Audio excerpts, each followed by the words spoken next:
7:01. Southside School Board meeting call to order.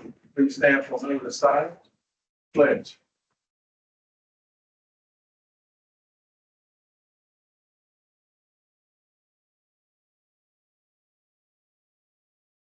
I pledge allegiance to the flag of the United States of America and to the republic for which it stands, one nation, under God, indivisible, with liberty and justice for all. May be seated.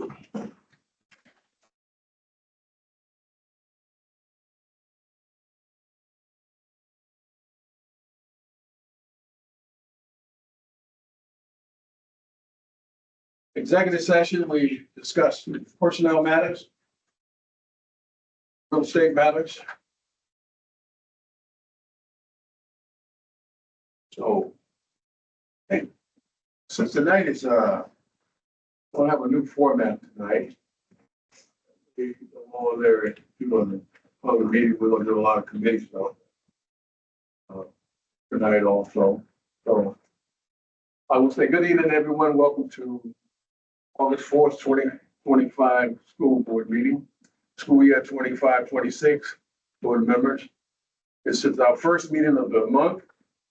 Tonight we will begin with something for essential voting items, including paying bills and personnel matters. As we wrap those up, and we'll move into our committee meeting. And we encourage everyone from the public to participate.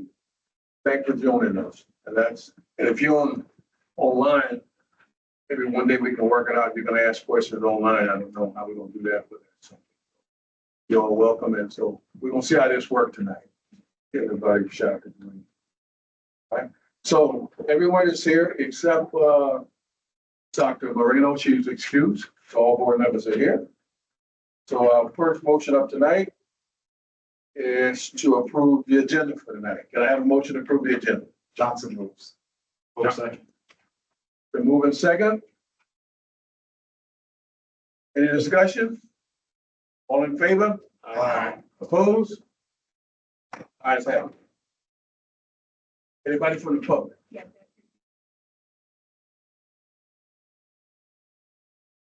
We gotta have someone. So, okay, go ahead and read the statement. Board provides an opportunity to hear from the public. During this section of the meeting, any district resident or taxpayer may address the board on matters of concern, official action or deliberation, which are or may be before the board. The purpose of this section of the meeting is to be heard, and as much as the board will not engage in a dialogue, but will listen to your concerns and follow up directly or through assigned administrative personnel as appropriate. Please begin your public comment by stating your full name. Each member of the public may speak for a maximum of 3 minutes, and at the end of 3 minutes, your time will expire. No participant may speak more than once on the same topic unless all others who wish to speak on that topic have been heard, and only with permission of the presiding office. Any comments to the board must be directed to the board president and not individual board members or administrators. Concerns related to specific buildings should be addressed at the school building level and follow the chain of command before coming to the board. Any comments that are considered disruptive, obscene, abuse, or slanders, defamatory will either be interrupted or terminated. No complaints may be made against any specific employee, committee member, or board member. Private information related to any student is prohibited. Renee Nuni. What was her name? Renee Nuni. Nooney. I just had a couple of questions because I have been unavailable to attend the public sessions that we've had. And I've been watching this. So my first most important question is. Speak into the mic, please. Sure. I talk pretty loud. My first most important question is, if this was on the ballot and was voted down, why are we moving forward? How are we moving forward? Like, we voted on it, proposed, put on a ballot, voted no. So why are we even discussing it? While we're discussing it? Yes, because the process is, right? Am I right with the process? Maybe I'm wrong. We propose something, we put it on a ballot, we vote on it as citizens, and whatever the outcome of that vote is how we proceed. in a democratic society, from my understanding. So I'm asking you guys, anyone, why that is not happening. Ms. Moody, public comment period is not a Q&A. You're welcome to give your statement or make your comments. And you can follow up with board members or, individuals from administration if you like, but it's not a Q&A. So boards are required to engage in a dialogue during the public. Okay, so that's really not an answer to you're not answering my question, right? You're refusing to answer my question. Okay.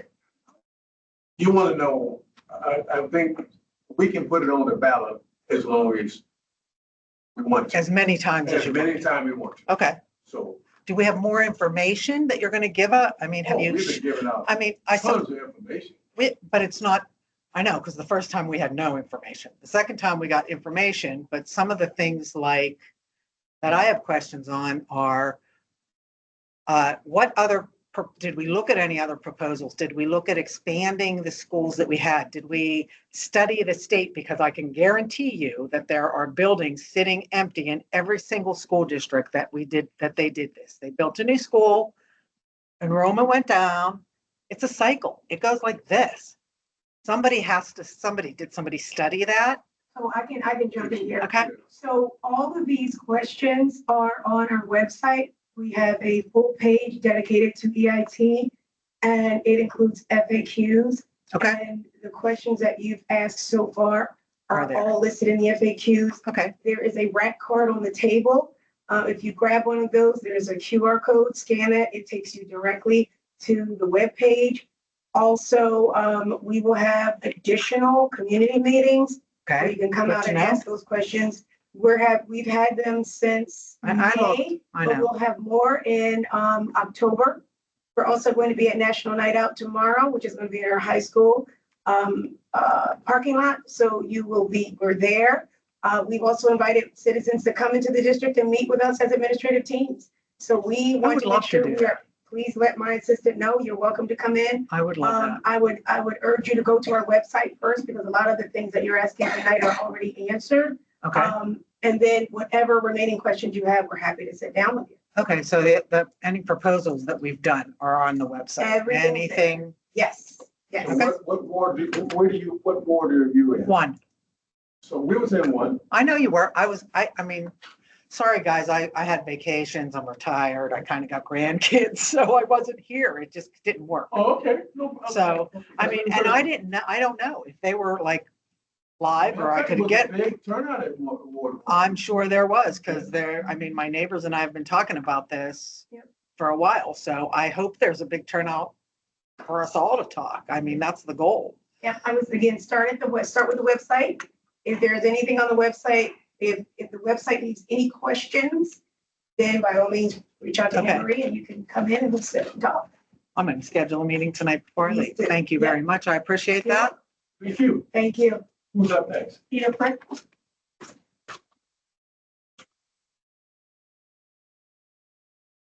Good evening, Good evening. Peter Fricky. I heard your question about the questions. I do have 3 questions. You may want to answer them. If you don't, that's fine. So the first question that I was wanting to ask tonight was, can you tell me how much the district is spending on campaigning for the tax hike? For instance, I saw that you got some signs out here. Is the district paying for those? Actually, that's all public record. Back in March, when I did my opening presentation about what we would be doing, I shared all of that information that not only would we be bringing in a marketing company to assist us this time, but I also ensured that we will absolutely be spending funding to make sure that we get the word out this time so that our taxpayers would not be able to say they did not know. So yes, Understood. we've been on record with that since March. Okay, because you had the cautions at all of these meetings that you weren't advocating for or against, you were just informing people, and now you're actively advocating for it. So would you be willing to tell me how much? I cannot give you that number now, but we can certainly write to know, and that's available. Okay, great. Yep. I noticed also that the rezoning proposal to convert the conservation area into the residential zoning for the school was tabled at the last zoning board meeting. It's coming up on, they'll reconsider it at the end of the month on the 25th. Do you have any plans if by some chance they reject that proposal? Is there a plan B? It actually wasn't tabled because they are not considering it. They tabled it because they wanted to appear for one more meeting to give the public an opportunity to speak. Oh, that's great news. And my final question, I ask with the utmost respect and confidence that there is a satisfactory answer. I'm just kind of relaying this from people that I've spoken with. But I was wondering if you could tell me what steps the board took to ensure that there was absolutely no appearance of any conflict of interest with one of the hirings that's been made tonight for interim HR director. Take that one, because I'm sure you all want the answer from me. Well, I'll tell you what we'll do. We, That's actually personnel, so we can't. yeah, even that's discuss that. personnel. Oh, I We understand. get into it. Okay. But let's say this. The person that's in charge of the district had nothing to do with this. I'll leave it like that. They had nothing to do with it. It's out of their hands. And it just, I cannot put it more or less that, they won't be involved. It's like a board member having a spouse that's working for the district. Sure. Yeah. I am happy to take your word for it. I'm just wanting to equip myself with information so that I can answer questions that come to me. So is there someone? I'll fill that one. I'll give y'all my favorite standard. Susquehanna Township is an equal opportunity employer. We've had a transparent employment process, and all qualified candidates were entertained. Thank you very much. Thank you. Is that it? That's all I got. We did a little bit more than we usually do. Since we changed our format a little bit, that we will, because this is very important, and everything that y'all bringing for us is very important. But we're gonna try to answer your question, because we don't do it, most of the time we don't do a Q&A, but y'all have some good questions, and I hope we give you some good answers. Yeah, thank you very much. All right, thank you. So I think next up is, we'll have to do item action, and this is finance, and, our finance person that.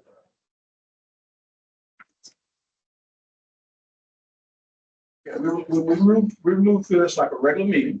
We'll go down, we're gonna do all the financials from A through.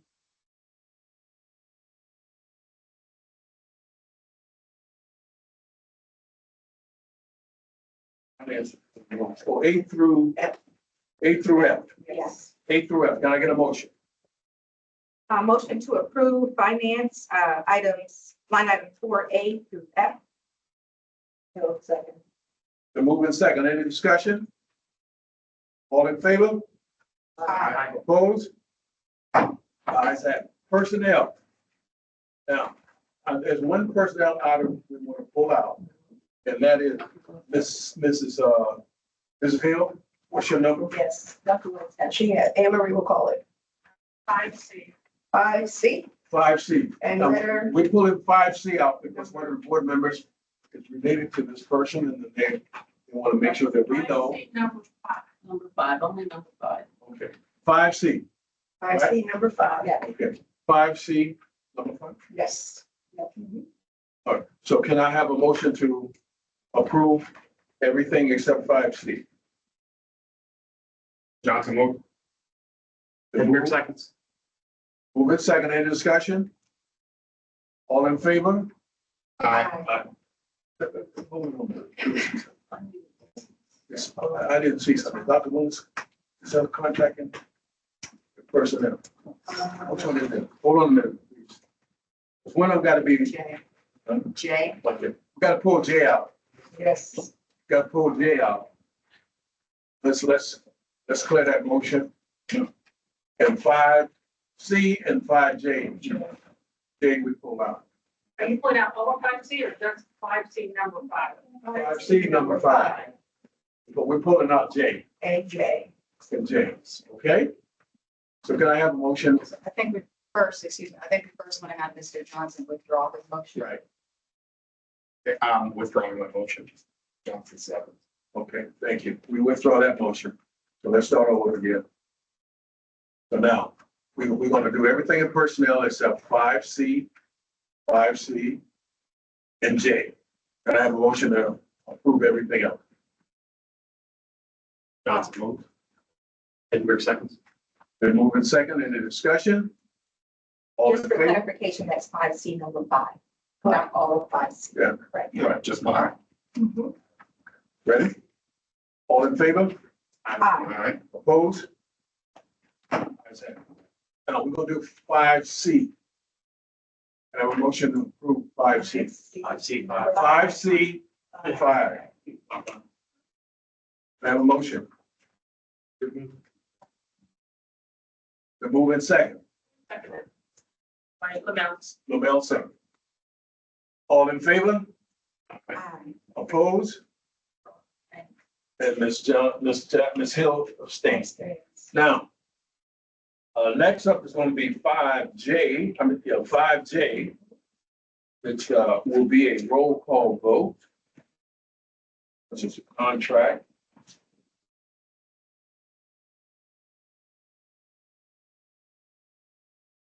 Director of Human Service, Intro. interim.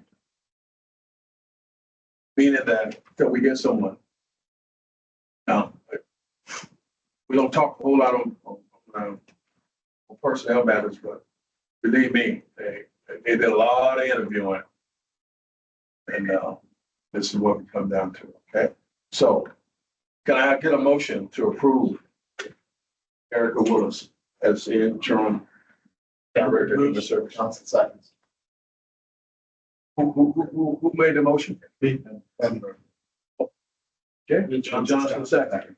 All right, been moving second, any discussion? Roll call, please. Item 5J, approve Dr. Erica Willis as interim director of human resources effective August 5th, 2025. Mr. Gus Johnson, Yes. Jay Johnson, Yes. Mr. Hedberg, Yes. Mr. Folks, Yes. Ms. Hatcher, Yes. Ms. Lamel, Yes. Mrs. Hill, Yes. Mr. Rawls. Yes. Motion passes 8-0, one absent. So, that was the last thing.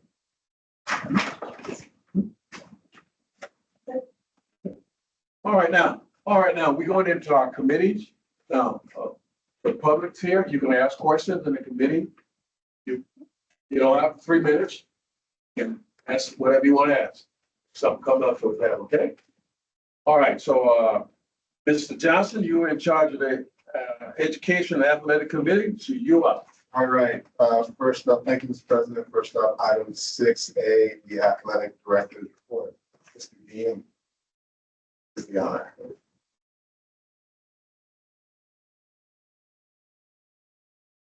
So just a few highlights in regards to where we're at athletics. Last Wednesday, we started officially our volleyball club. That's something we continue to look forward to continue to grow and hopefully get to a point where we're PIAA official. But we had about 30 kids come out and it was co-ed. So we'll continue to do that every Wednesday throughout. And hopefully, like I said, we'll have some conversations throughout to take those next steps. Also want to highlight 2 of our student athletes, Jalen Dorsey and Shania Wilder. They were all state track this year. So two all-state athletes, high academic as well, that will be continuing their athletic careers at the Division I level. As football is coming up, I also want to shout out one of our alumni, Fatuma Maba, who's playing for the New York Jets. So you guys got any time, more than welcome to check him out. Fatuma, he went to Penn State and transferred. Yeah, big guy. Yeah. Yeah. Yes, So I know he plays. you're talking Yeah, he about. plays for the New York Jets, and Oh, that's good. yeah, so he's trying to make that 53-man roster. And then lastly, we'll be starting a newsletter here, where we'll be trying to keep everybody in the district and the community informed with just, our schedules, highlight some certain student athletes and coaches as well, to keep people informed just throughout those school years. So that should be coming out at the end of August here, and it's something we'll get out monthly. Yes, that'll be digital, so that'll be sent out through essentially our campus, but it'll be attached to a link to get, when we're talking about all of our senior nights, all of our schedules, just showing the face of coaches and just highlighting student athletes. By the end of August, yeah. So that'd be our first, and then we'll do it once a month.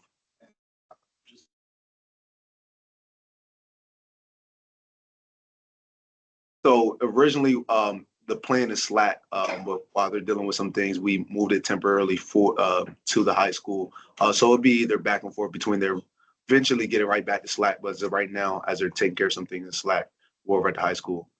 So Where can parents or yeah, so we sent something out via campus. There should have went district wide. We'll send something out again, but that's 4 to 5 on Wednesdays. I'll double check and make sure if not, we'll get that posted.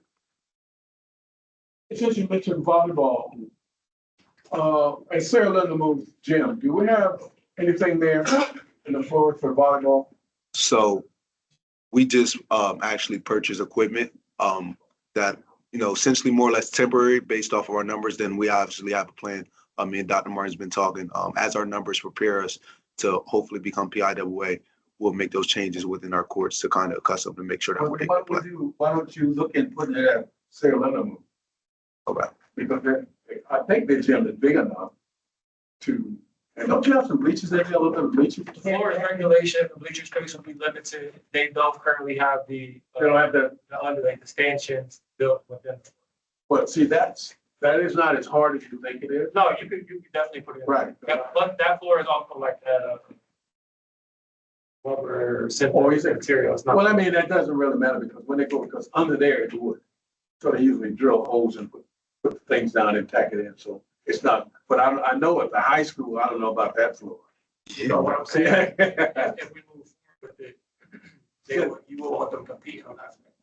Right, right. What about the middle school gym? They do have that. They do have it? And we also, That's legal size.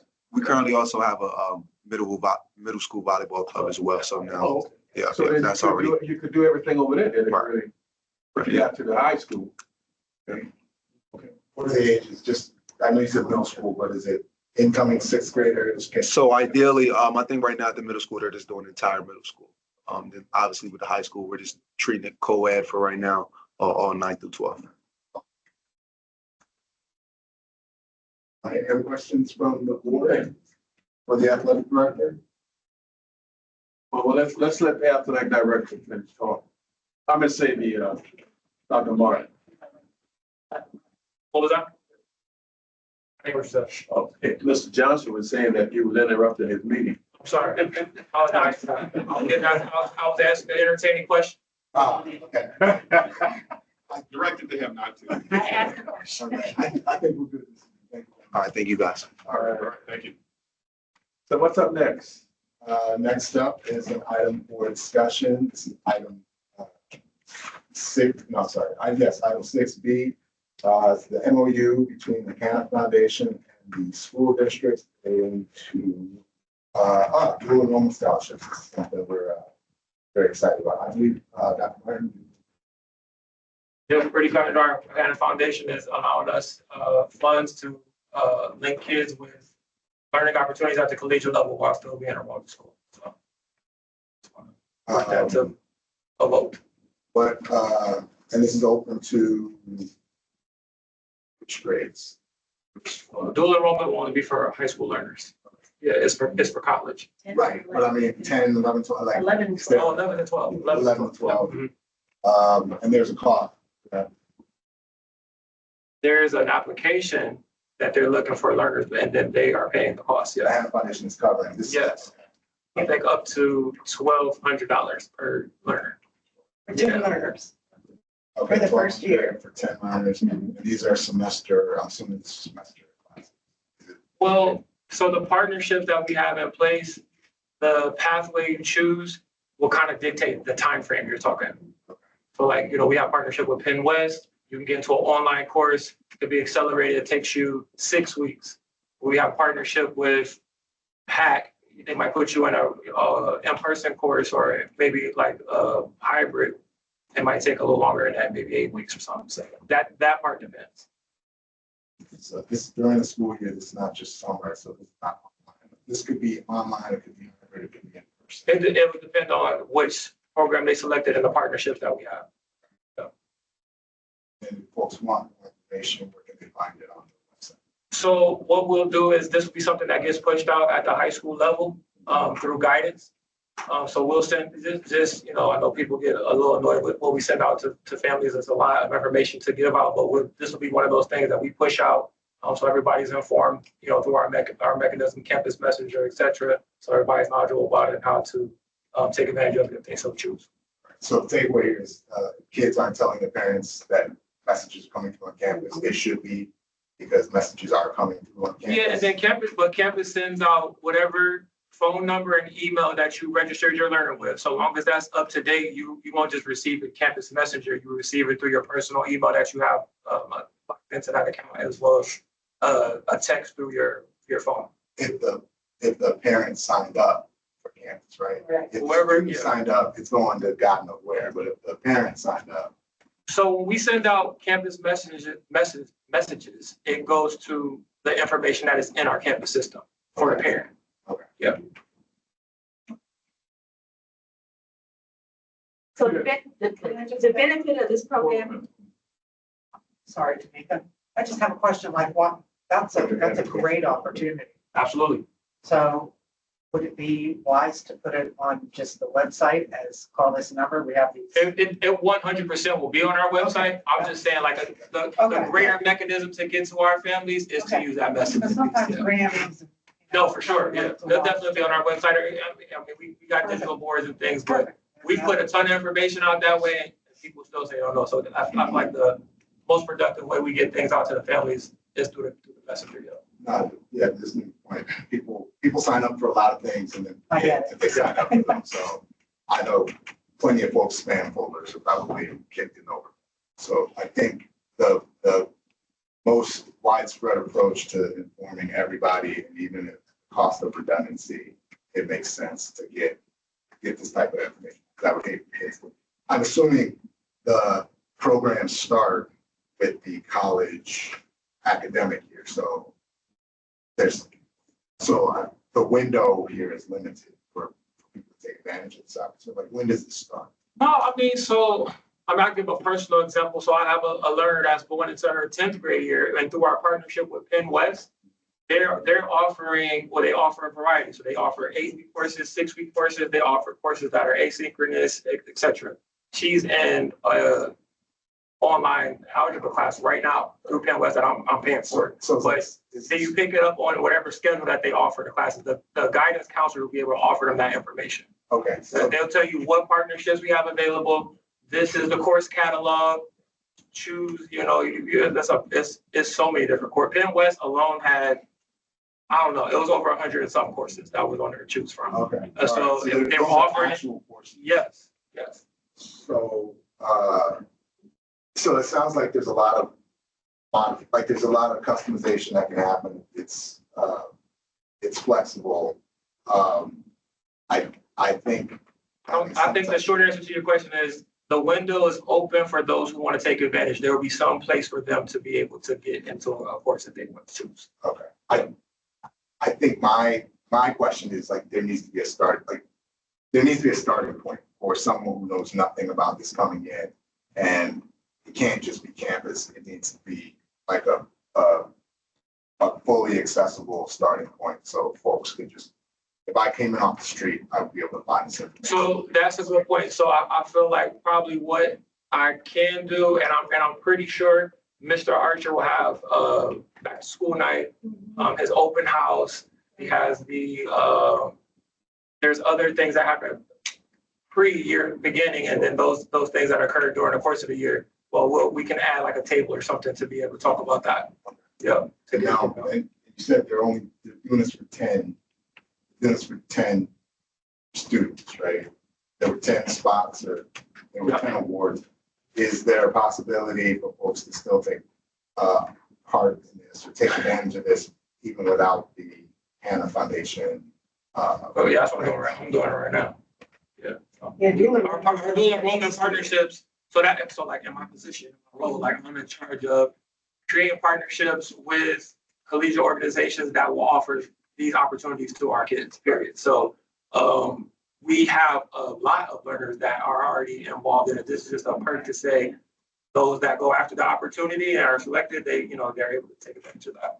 Yep. So that's what my question was about, those who go after the opportunity. So I think all the questions that have been made available, people have been asking already, are we making our student body aware of the program and the benefits of the program, that this is going to be offsetting the cost of college courses? So Dr. Willis and I had a discussion about this, that people who perhaps might not be in the best position to afford college tuition, and so that if they're able to get a grant of $1,200 to offset that cost prior to their student going to school, a kid could conceivably go into college with a number of credits, and that would be helpful to them.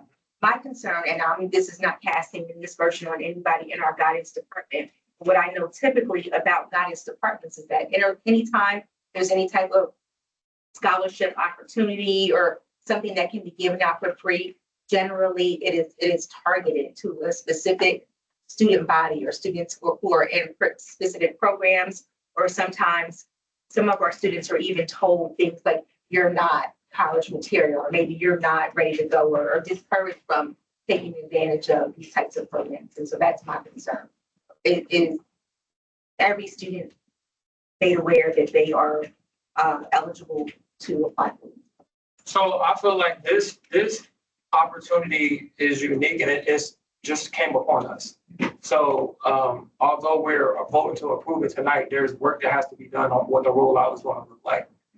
So I would give you an answer to say that conversations will be held on what it looks like to we have a career, community liaison position that we all approved last year, that person is fully active now.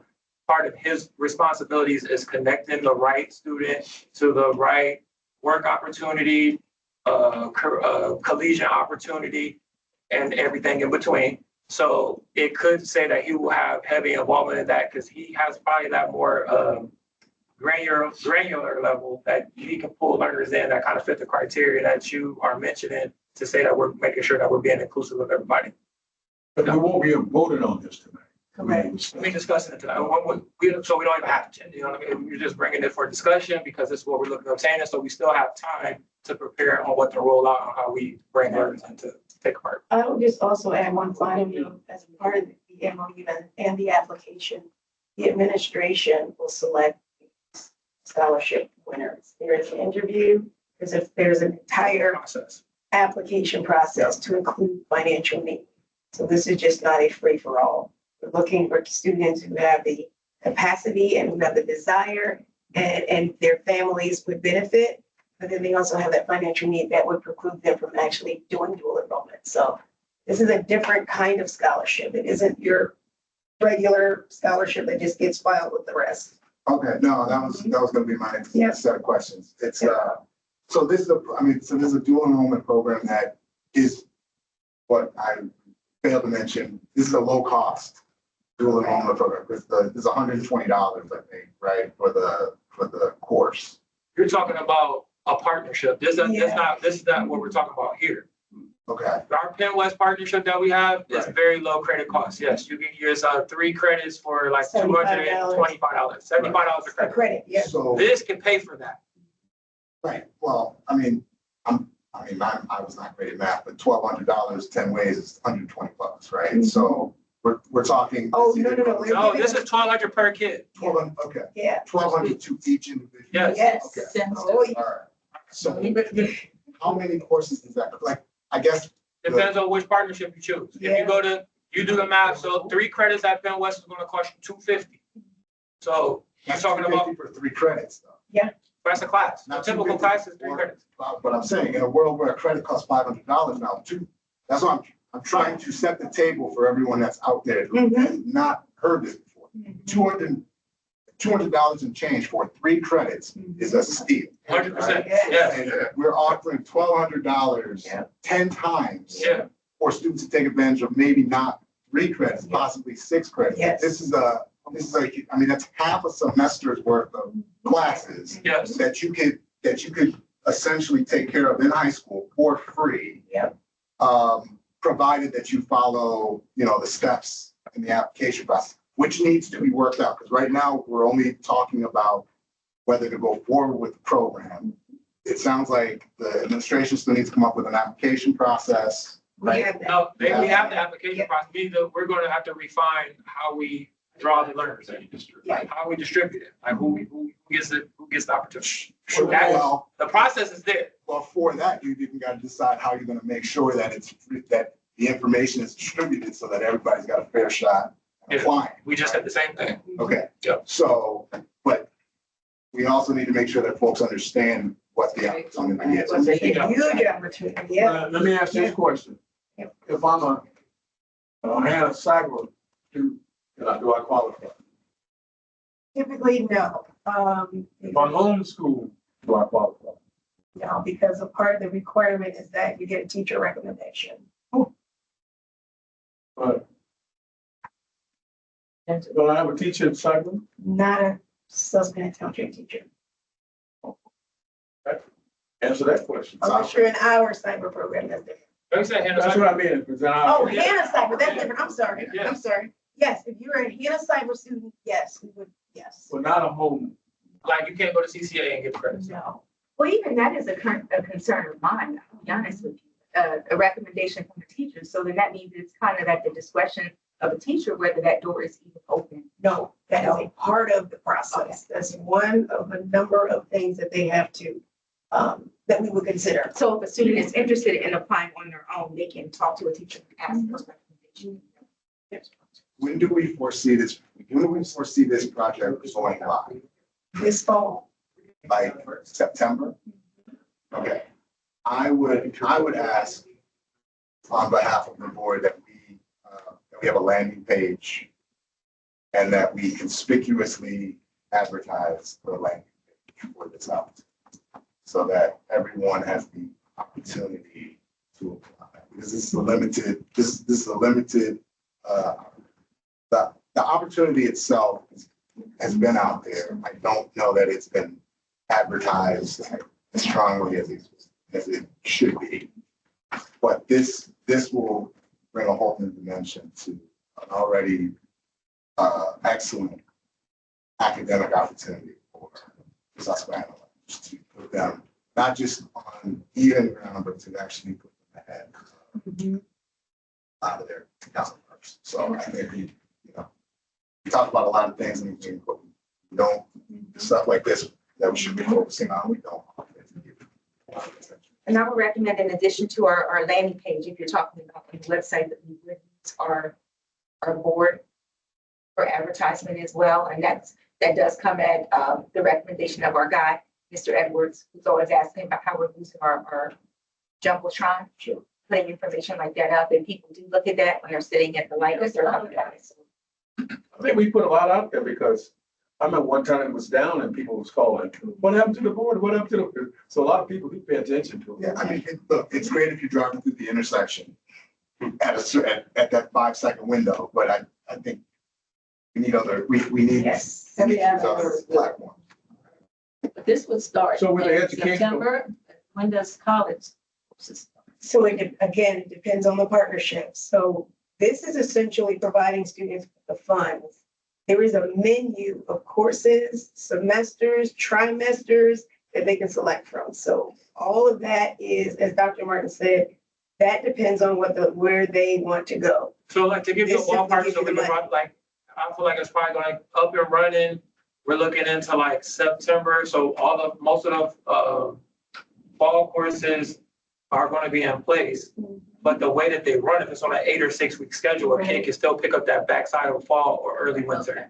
So that's what we're looking at for start, backside of fall, early winter. And it depends on just offhand, how many institutions are we talking about currently?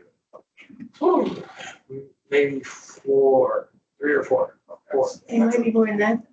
We got Central Penn, Penn West. We can give you that number. Yeah, but It's a long list. It's a mix of passion. Even schools Pitt, yes. Yeah. and- Yes. Yeah, We that's got true. Pitt, there's a lot that they can choose So from. so these are credits that likely Mhm.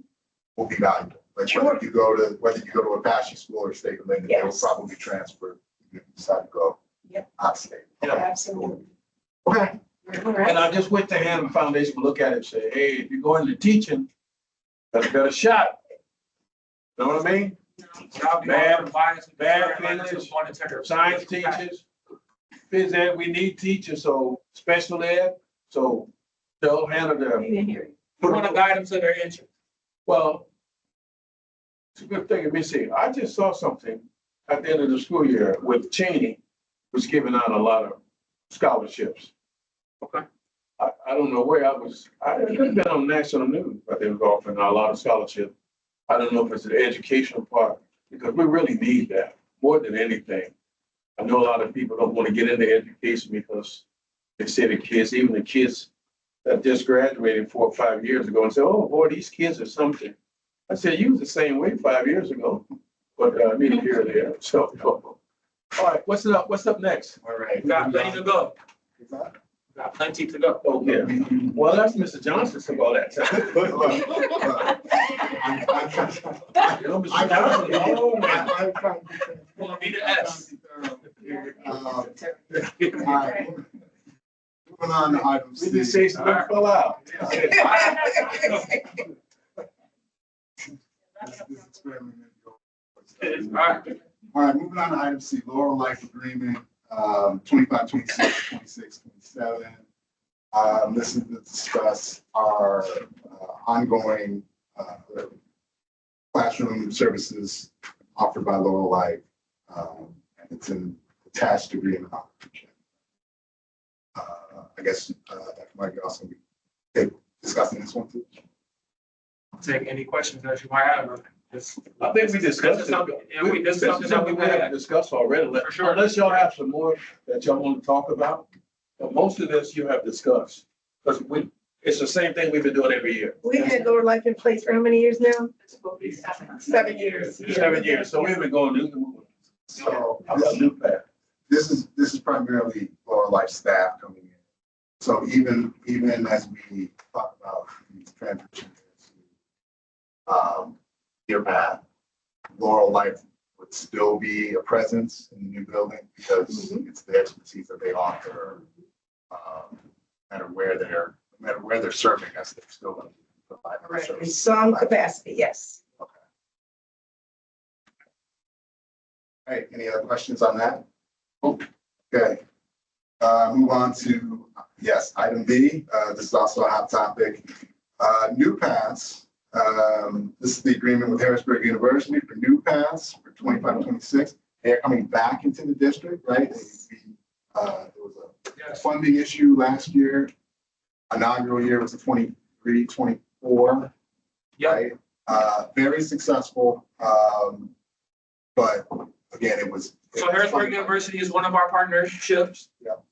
No pass, or just be a segue into that, learners that are able to take advantage of that is biz tech. Like you name the business, technical, computer work, they come in and they're watering the fields with our learners for that interest. And in turn, they're also a partner that we have in that aspect. So let's say you were in the new pass thing and you wanted to further that into Harrisburg University, that would be an opportunity for you to utilize those funds to spend it right into Harrisburg U.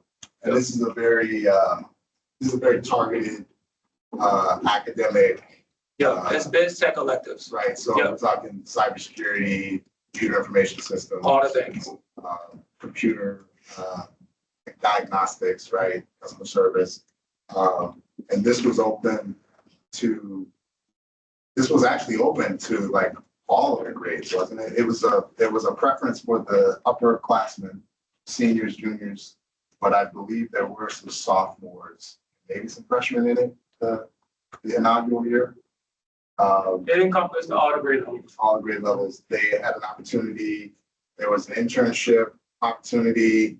Which we'll be able to make more robust through our community liaison. Right. Yep.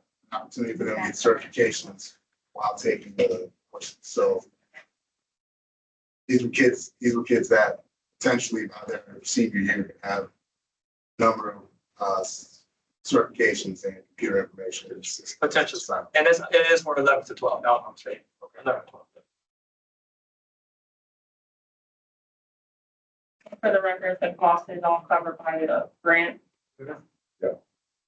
We have to supply the body, like the teacher In space, yeah. in the space. That's- So this is a great deal. They're offering the program at no cost for the first 15 students, and the value of it is $105,000 tuition value. Funding is provided through this grant, and if we have more students in addition to the 15 who want to take part, it would only be $7,000 per student to get up to $105,000 in tuition value. So that's an excellent value. How many, Dr. Woods, how many kids do we have? What did I say, 17? And we have the staff already selected. Advisor. Yeah, we have somebody. Okay, and I guess the same space that we used previously. Just a regular classroom. Yep, they bring in any equipment they need. Got a question? I just have a question. So that's a lot of money. So they come out with a degree, they come out with a certificate. They could come out, and so there's apprenticeships and things, so they will have an opportunity to come out with certifications and things. Okay. So it's not like the dual. Correct. No, it's, what, This is something that they can actually do. In industry. Right. But the part about it is like Harrisburg University offers programming that do lead to a degree. Yes. So if they wanted to become dual enrolled with Harrisburg University, they could do that. You know, it's like a springboard if you wanted to be. and to be clear, the 105, that's covering the cost of the teacher, that's covering the cost of materials, that's covering the cost of, so that's still not a lot of money when you factor in the investment that you're. Well, they're getting that you're something. getting. So that was my question. If they are getting some type of. But we're not paying that cost. Let's do a grant. I understand. Right. Which is why we didn't do it last year, because the grant did not. So they're, okay. But I believe there were, of those 17 kids, there were at least 5 or 6 that came out with multiple certifications. Great. So these are That's great. certifications that allow them to go into the workforce. That's great. Are we doing another orientation? Because in 23-24 we had like a little orientation. I think when they do the back to school nights, they have all those partners out there. Yeah. Yes. I would recommend any parent who's in listening range, stop by the New Paths desk and just listen to it. Like when you hear it, it's a no-brainer. It really is. It's probably one of the best programs that I saw us invest in. Yeah, it's I was upset that nobody wanted, because it was a DCED and I think there was some federal funding that pushed it in 23-24, and then that all crashed last year. So I'm glad to see the state kind of got their stuff together. All right. Moving on, item E. Move as fast as you let us. I am. Listen.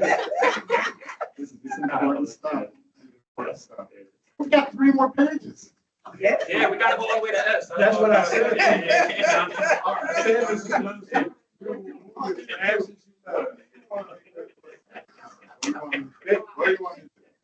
right, MOU between, well, stop putting these heavy topics on the agenda and we just breeze through.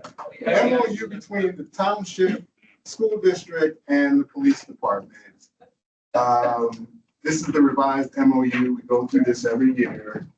At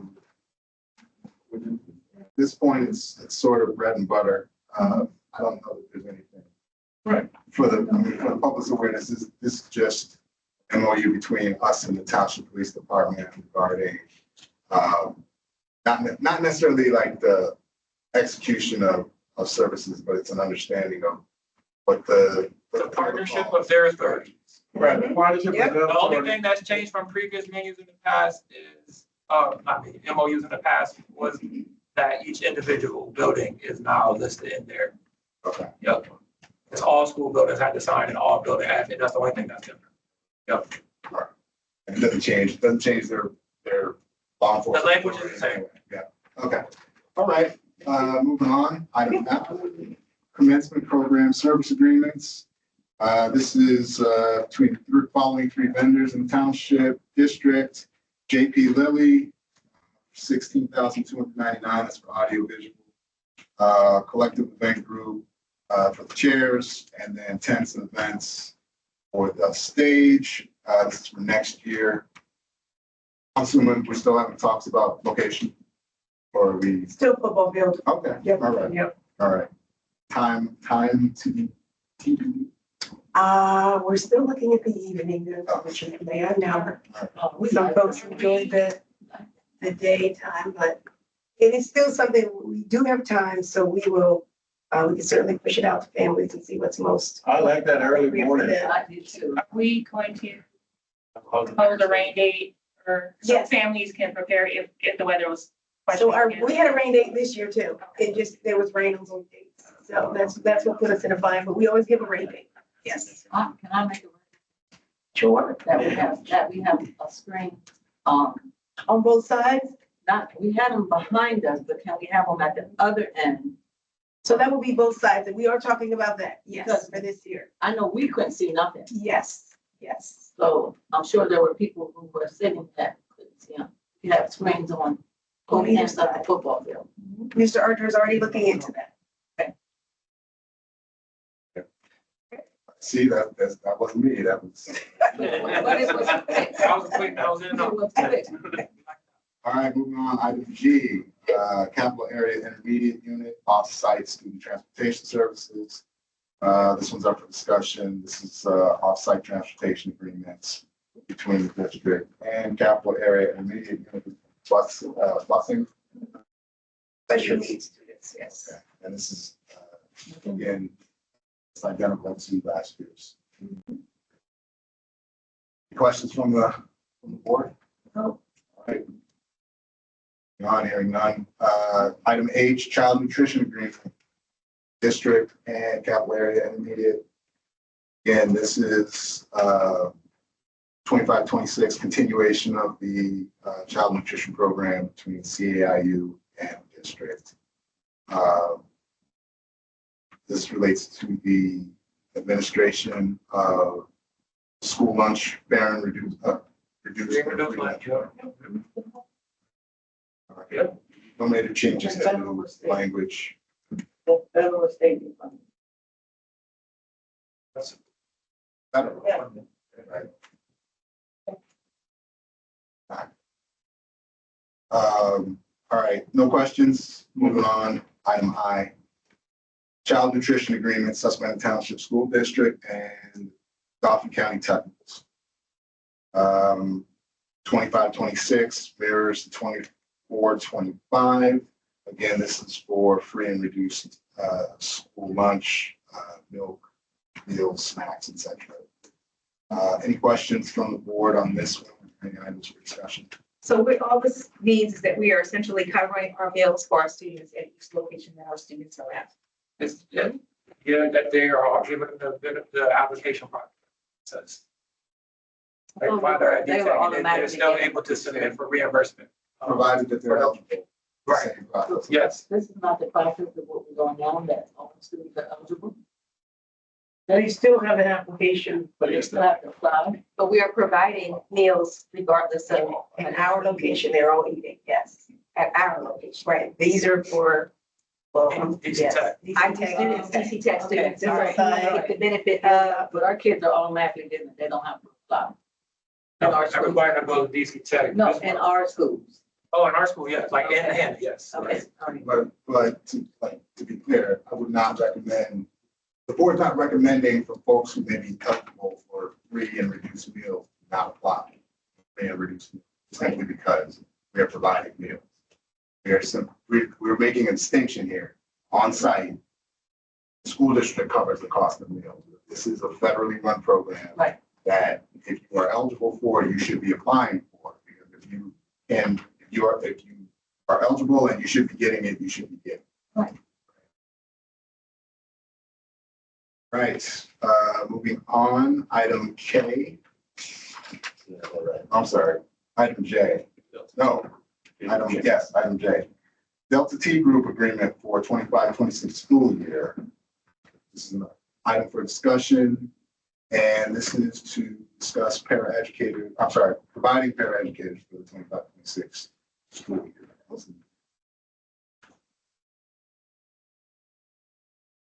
discussion on this?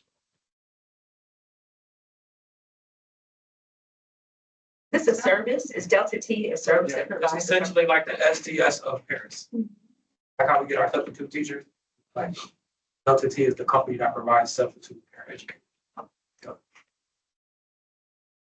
Okay, I have a question.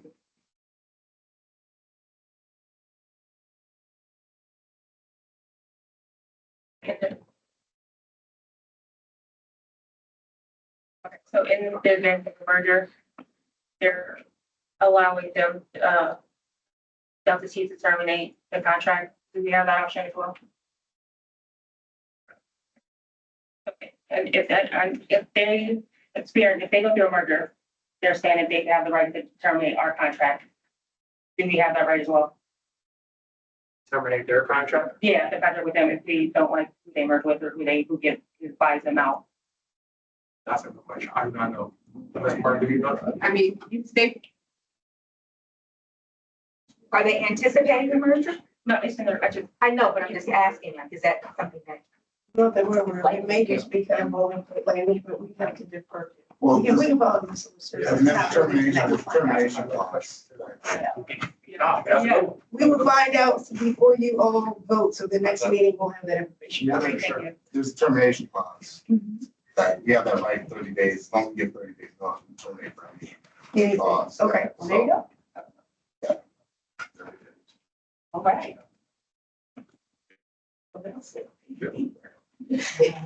All right, any other questions on that? Thank you for coming. Yeah. Yeah, All right, moving on, item K, Every Special Child LLC, service agreement 25-26. This is a new, service, right? Yes, parent educator, same situation with Delta. and they also offer related services, I think like school psychs and things of that nature from this company that I don't think Delta T has that ability. So we may or may not be utilizing them in that capacity as well, depending on our need. It's generally for those positions that we're struggling to fill. Sure. And I didn't think to ask it for Delta T, but I would assume that there's an on-site component to this. It's not, it's not. No, I know how you feel about that and I feel the same All way. right. Yeah, especially for the little ones.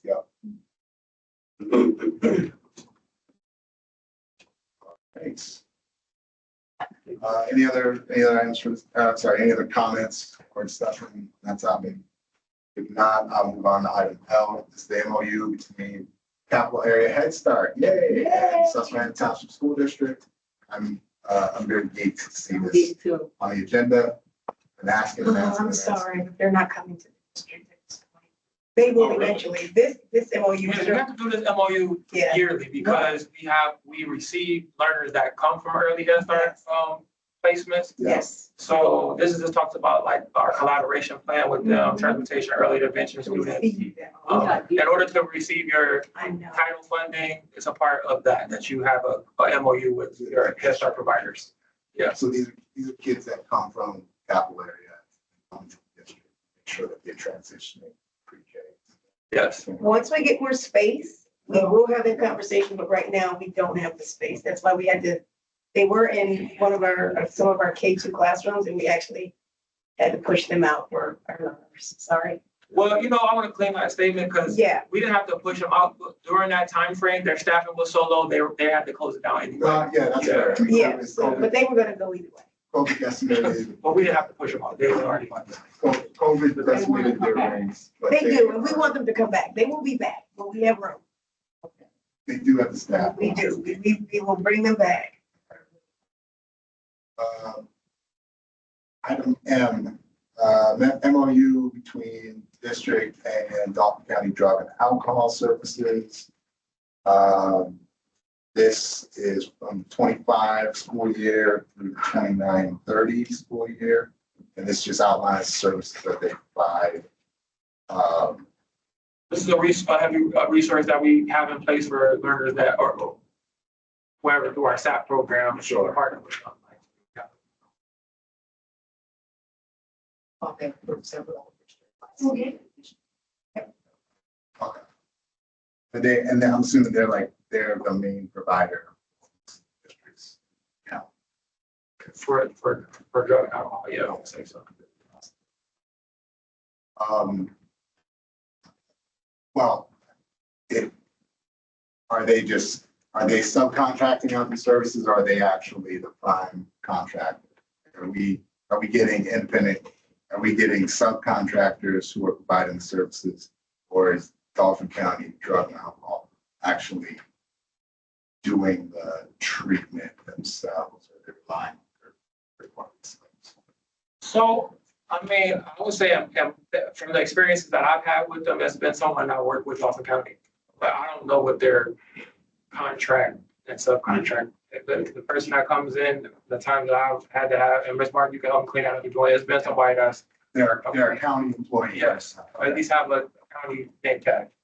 Every time you introduce a subcontract, you know, it introduces an element of chaos.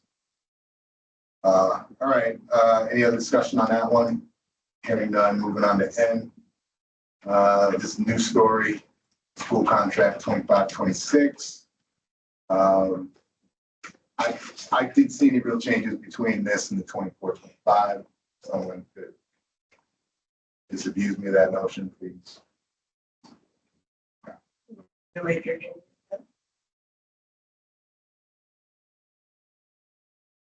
All right, next item on the agenda is item O. This is phase 4 learning centers. This is for providing alternative education for challenged youth in the district. It's for 25-26.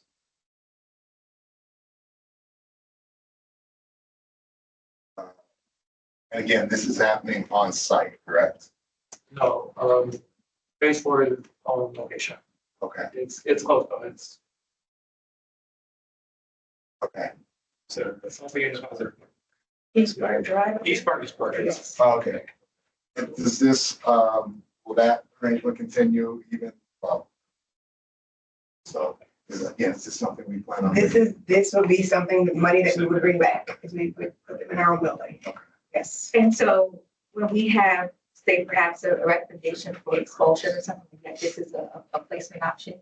And it's, yes, yep, it's for us. And that's for middle, I guess, middle school all the way up to high school. Okay, moving on, item P.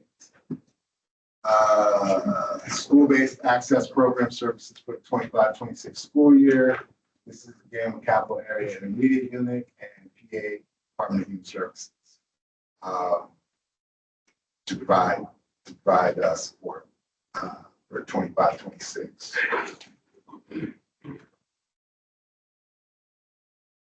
Any questions or comment on this?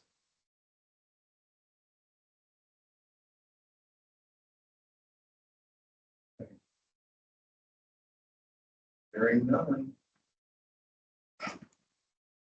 All right, item Q, securely pass. Is up for discussion? That's Strike through. Okay. So this probably should have been removed from the agenda. It's a strike through on the agenda. On this term under, it should be a strike through unless you don't. Oh, it's not on the, no, right, but, okay, Gotcha, yeah. but it's not struck. It's not like the. the letter survived the strike. Okay, so are we, I guess it is a letter. That survived, What's that? survived the strike. So it survived the strike. The letter did, but not the Okay, explanation. all right, so we're gonna give the letter a pass. Yes. We can strike it now. Okay, You can't strike through the letter of board docs. okay, That's the way to do it. all right, there we go. I'm gonna verbally strike. Technical limitations. All right. I apologize to the public. Item Q. Item Q is not on the agenda, so we move directly to item R. Mr. Johnson, Ms. Hutchinson, that's that lawyer coming out of your ass over. I didn't say a word. I didn't say nothing. It was not me. Better to ask the question than make these. Item R. Student transportation, bus van stops. stop locations for 25, 26.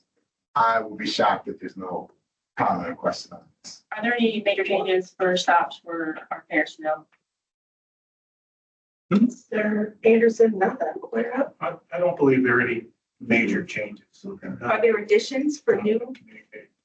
I don't believe so. Now, next year, when Deer Path comes online, I anticipate that there will be quite a few new stops. This year, we're pretty much When you say new stops? new bus stops, because we'll have to take transport students to Deer Path. We've never had to do that before. So change. So there will be some new bus stops. Oh, pulling kids out Correct. and taking them up to the, So we'll have sixth graders coming to Deer Path, fifth graders coming to Deer Path. oh. Yes. So, yeah, I can understand. Okay. I'm not going to the middle school, no more. They're going over there. Gotcha. So that's gonna change bus configurations. Next school year, yes. Okay. But for right now, Right now, we're. bus stop list is good. No, we're actually working. Okay. Thank you. Okay. And no changes to the. All right. Moving on, my last item. So you guys can cheer silently. Item S. TSI plan for the high school and Thomas Holtzman. These are the support and improvement plans for both of those locations. For 25, 26, these are Title I schools. Are there any comments or questions on these documents? By support and improvement, what do you mean?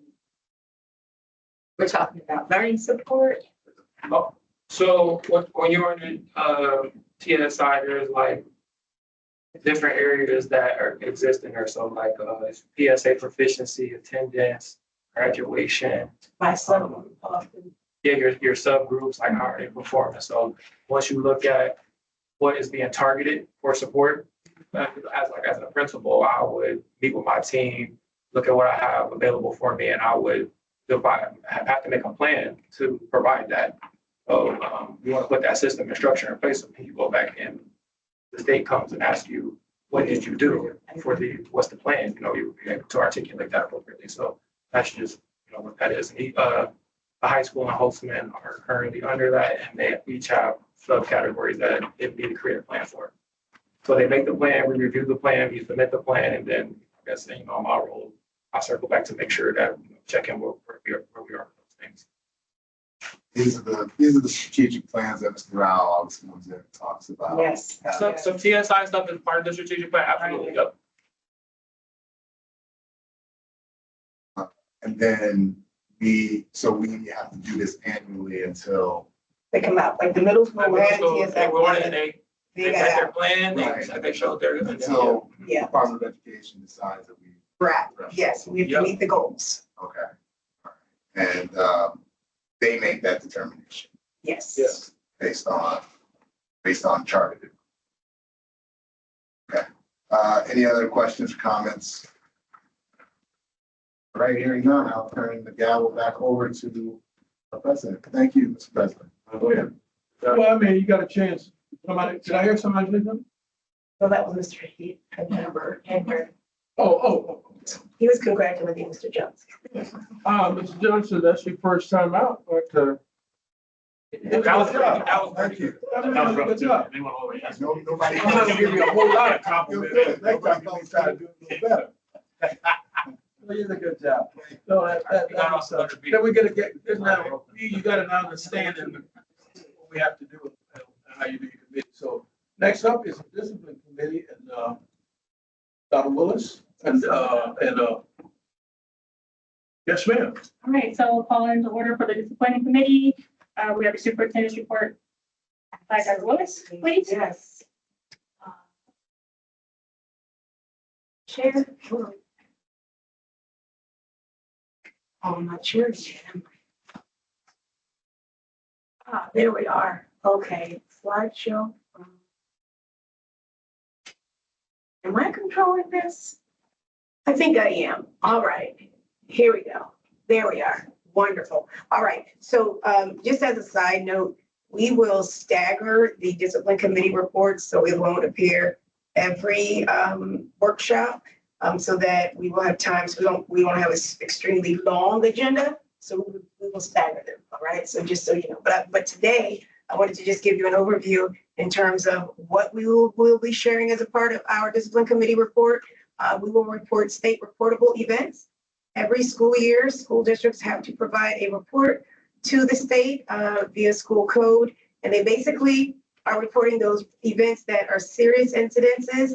They involve students. They are legally required as school districts to notify the Department of Education. Some of these are covered in our MOU with the police department. These events occur on school grounds or related functions. So it could be a football game, any athletic event.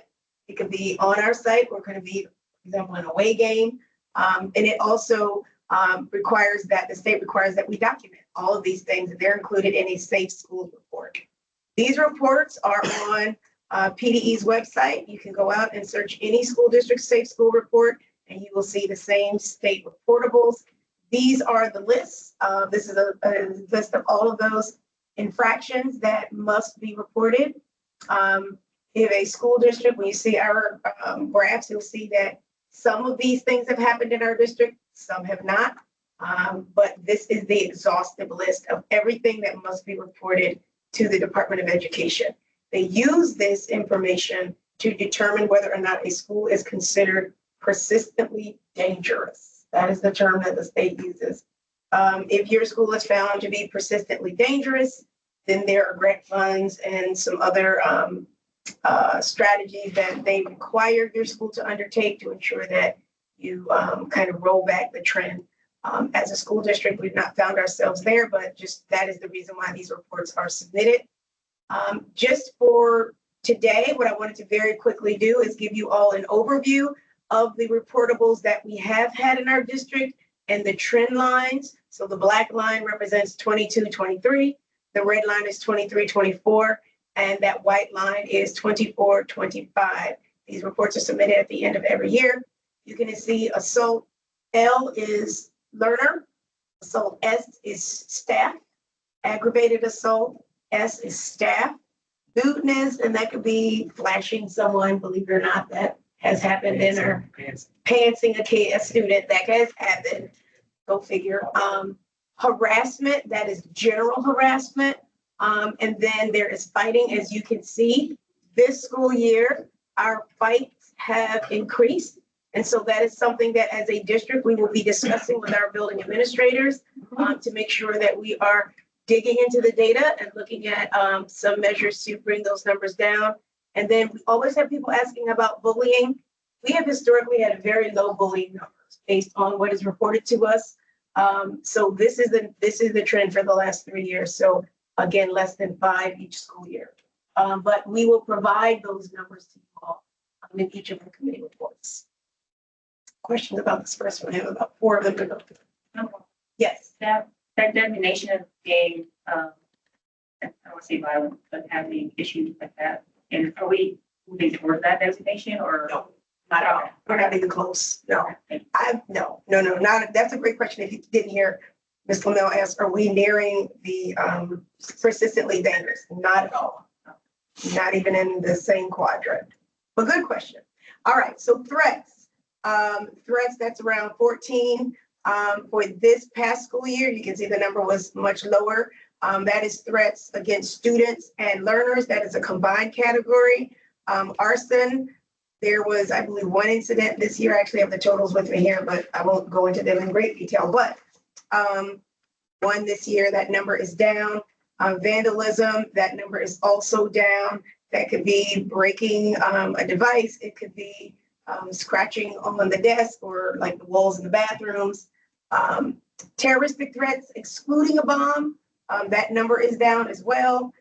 Disorderly conduct, that number is on the rise. We're looking at about 6 incidences last school year. So again, not a huge number, but still, if the trend is on the rise, that's a conversation that we're going to have. Questions about that? Okay, this is across all. All buildings, all buildings. In future reports, we will talk a little bit about, I'll show you how we're going to be breaking these data down. Yes. That's why this is an area of great concern to me. Because I worked with that for a while. Yes. So and I see the trends rising everywhere, Which one are we looking at? all of them. All of them, okay. Bullying in particular, because it's so subtle Yes. sometimes, and it's so traumatic to children. So I kind of try to watch that, and I'm not, no offense to anyone sitting up there or our teachers or our administrators, but that we have found through our safe school audits, when I worked for the auditor, that number is so under. So my question is, Yeah.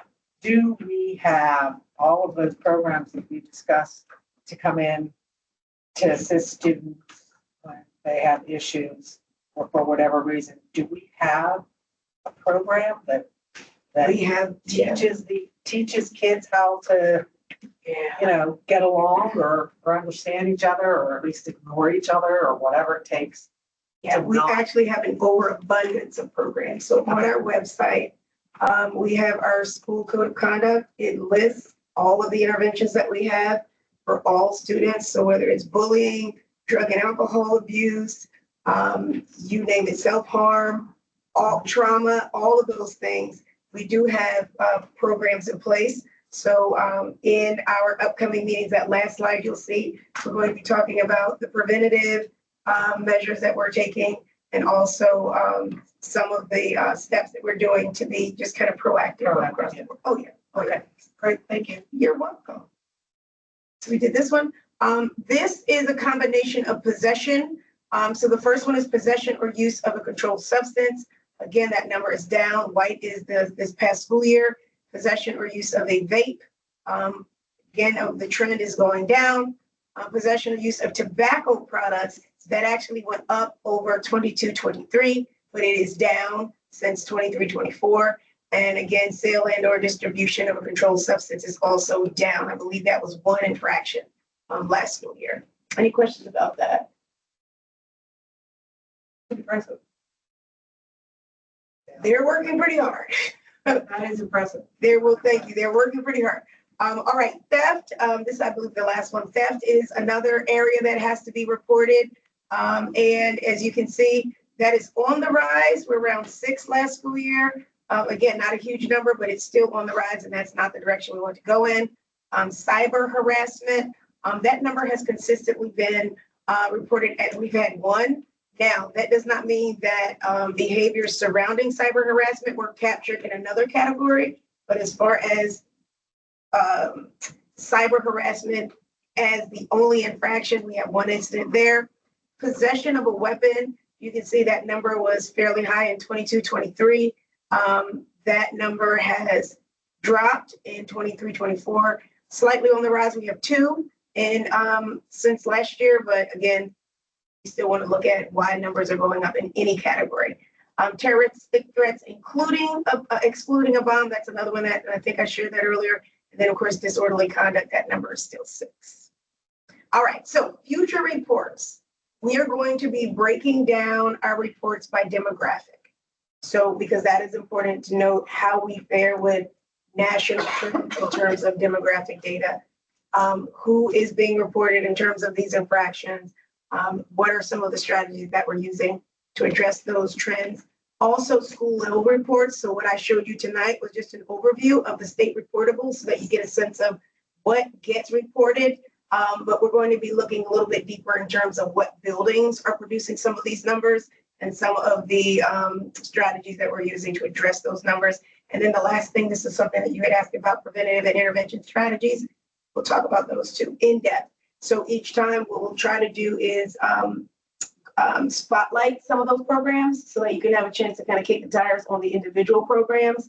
The board has approved just about all the programs that we use, but we'll revisit those for you all to have an idea in terms of what we're doing every day with the learners. So, yes, question. Yeah. So our neighboring school districts, Yes. people from like the community or like leaders like are moving towards trying to get, I guess, the cell phone. Yes. With the cell phones. Yep. Like, how are we faring with the control of cell phones? Are they producing some of these discipline problems? Yes, they are. And I can tell you, our administrators would love you all if the board adopted a no cell phone policy. The challenge is going to be making sure that you're able to withstand the onslaught up front. But I can tell you, those school districts that have done away with the cell phones, they have seen a decline, and I'm happy to bring that data to you as well. Yeah. But that's something we're gonna talk about in policy. Policy comes up next, right? That's not on the agenda. It's That's not not on like- the agenda. but- But yes, we're definitely gonna put something in policy. I think, if someone on the policy chair would like to reach out to, one of the assistant principals at Harrisburg, they got a policy they put in with cell phone. That is fantastic. Right, that's right. So From my would that understanding, be discipline and policy? I think it's to be combined. It could because be you're Okay, talking why about- don't you do that It then? could be both. Why don't y'all reach out to Harrisburg Assistant Principal? Because Commodore is in charge of that, the ninth grade principal is in charge. And they got a program, and it's sort of like, they use a student ID number to track their phones. And so when you come in, you gotta put them in this little whatever, They may have younger packs, and they're Packs. called younger packs. yonder packs, and it's sealed Yes, magnetically. and you can't open it until the end of the day. And if you don't do it, then we all put it in the policy. Yes. Whatever you put in the policy, we just do that. Yes. All right? And I would just say And upfront, the parents have to do it too, Yes. right? So we put it in the policy. I know everybody want a phone. I want my kid, I had this one lady, I just heard someone said, I want my second grader to be able to call me if something happens at school. That's why she has, or he has a phone. Y'all work on that. So I don't want to take no more time because y'all moving I fast. think Ms. Camille had. Yeah. No, okay, no, I'm fine. My concern is, the discipline, but also the mental health issues that phones have been shown to show, Yes, attack yes. our learners. And just, you can't pay attention to class if you're on your phone. And I think that you're here for school, not Tetris and Roblox where anybody goes. We agree. So, We agree. So we will combine the committees to do some work on policy. thank you. And, So now that's something Oh, you're in that, charge. I'm just saying. sorry, no, Yes, I think you're. please. that's something that y'all want to try to get in place. We can't get it in place now. It's gonna be late for this year, but Yeah, and I think we should have enough time to phase it in with the public and the parents and let them understand that this is going to be a change, a major change, how it's gonna work. And they're gonna have to understand, like, this is school. Some research. So y'all will be working on that for next school year. We also need. Well, how much time do you think could be rolling out by January? Too soon? Well, there's something. Let's get started and then get a timeline. Because there might be a cost.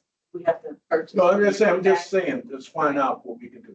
Yes, ma'am. I'm sorry, I have lots of, I have lots of You questions. say you lost your, Don't forget to consider, as a parent, my worry is if there is a catastrophe in a school. I mean, Is you there see what? it on the news. So please, when you're planning the policies, maybe a parent might want to work with you to come up with some plan that, how do we notify? What does happen when? I mean, I know you have a plan for emergencies, but, everybody wants their kid to text them if there, God forbid, should be a catastrophe. Well, that's the main hesitation, like that generally is the main hesitation Yes. as to why we have not, like to date, implemented a non-cell phone policy, like we've been considering it. And that's one of the main things that comes up all the time. What if there is a mass shooting? How do I get a hold of my child? Where are they? If they're in a classroom and they're stuck under a desk, how do they locate? Can they call the police? All of those types of things. And those are major considerations in the world that we're living in right now. However, the offset, like the counter to that is we also have the concern about test scores and numbers and attention and all of that. And so those are the dueling. Absolutely. It's a very difficult and convoluted discussion, but and you've all had kids probably in sports too, but that's like terrifying to me. I don't have kids. So I can see where you get some kickback, but you can come up with something that works for everyone. I think what we'll do, we will definitely work with parents, get ideas, not saying that we'll take every idea they throw at us, but I'm pretty sure. And there's got to be something out there that has proven successful over a couple of years, because this is not new. I mean, it's not a new thing, so there's gotta be something, we just gotta. I'm just bringing there. All right, and then move Oh, on. wait, You got anything else from the district? Yes, I have one question. The demographic reports, that, what's the purpose of capturing the demographic? Is it capturing demographic information to look at who's reporting, like who's being reported on, or is it to try and capture information to determine best strategies for interventions? all the things. So demographic information could also include the grade level.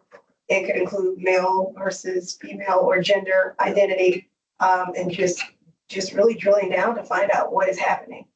Because I can tell you, gut would tell me a lot of our girls fight a lot. They're gonna be number I don't one. want to say they fight a lot, but They they're don't be more number one. likely to have an issue, especially with the social media, but that doesn't mean that the data is going to bear that out. So we want to be able to drill down and make sure. I guess that's my point. Yeah. The immediacy to jump into like bias, right? Correct, correct. Becomes like offsetting that with what's the value of getting this information? Right. It's going into, well, there are specific interventions for, you know, girls who fight as opposed to boys who fight that I can see, but. Yeah, like drilling down as to what is the cause of some of the conflict, and can we get a group together? Can we bring somebody in to work with those? Yeah. Or we're over reporting That too. girls. Yes, as opposed to yes. Boys, because girls shouldn't act this way supposedly. And boys are just being boys. Like I see the value of that, Yeah, but yeah. I can also see the harm. Mm-hmm. Yeah, good point. Mr. Johnson, those girls are gonna be, Oh, man. Up here, I got a little one coming into Sarah Lindenmuth, and I don't know. I'll tell you, boy, she's a little. I just want to say I was being illustrative in my comments. I don't actually believe. I was just making a point. Boys are just as rambunctious, depending on the situation. Yeah. so we rely on the data just to tell us. Yeah. I'm gonna back out of that What's comment. up? Are you finished? I am. I think what's up next is, personnel. Are you calling yourself this Lamel, personnel is up next. That's Dr. Moreno. This is a committee. And, Moreno personnel. So- Yeah, she's not here, so, it's not, we'll let you come up because there's not too much we can really discuss in public and personnel. Okay. So give us what you got. Okay. The first item for discussion is the substitute service, teacher substitute service agreement. This is the same as last year. There's no increase. But this contract, we're looking to approve for 2 years for 25-26 and 26-27. Any questions? Next one. The second item is an MOU with our teachers group. It just allows us to have department heads versus academic team leads, which is in the contract. We did a similar action for the 24-25 school year, so we're continuing that for the duration of the contract. Any questions on that? The last item under personnel is another memorandum of understanding with, again, our teachers group. This is just to clarify the district calendar with respect to professional development days. There are 10 on the calendar. We're allowed 7 as part of the collective bargaining agreement. This allows us to have the 3 additional days of PD for our teachers.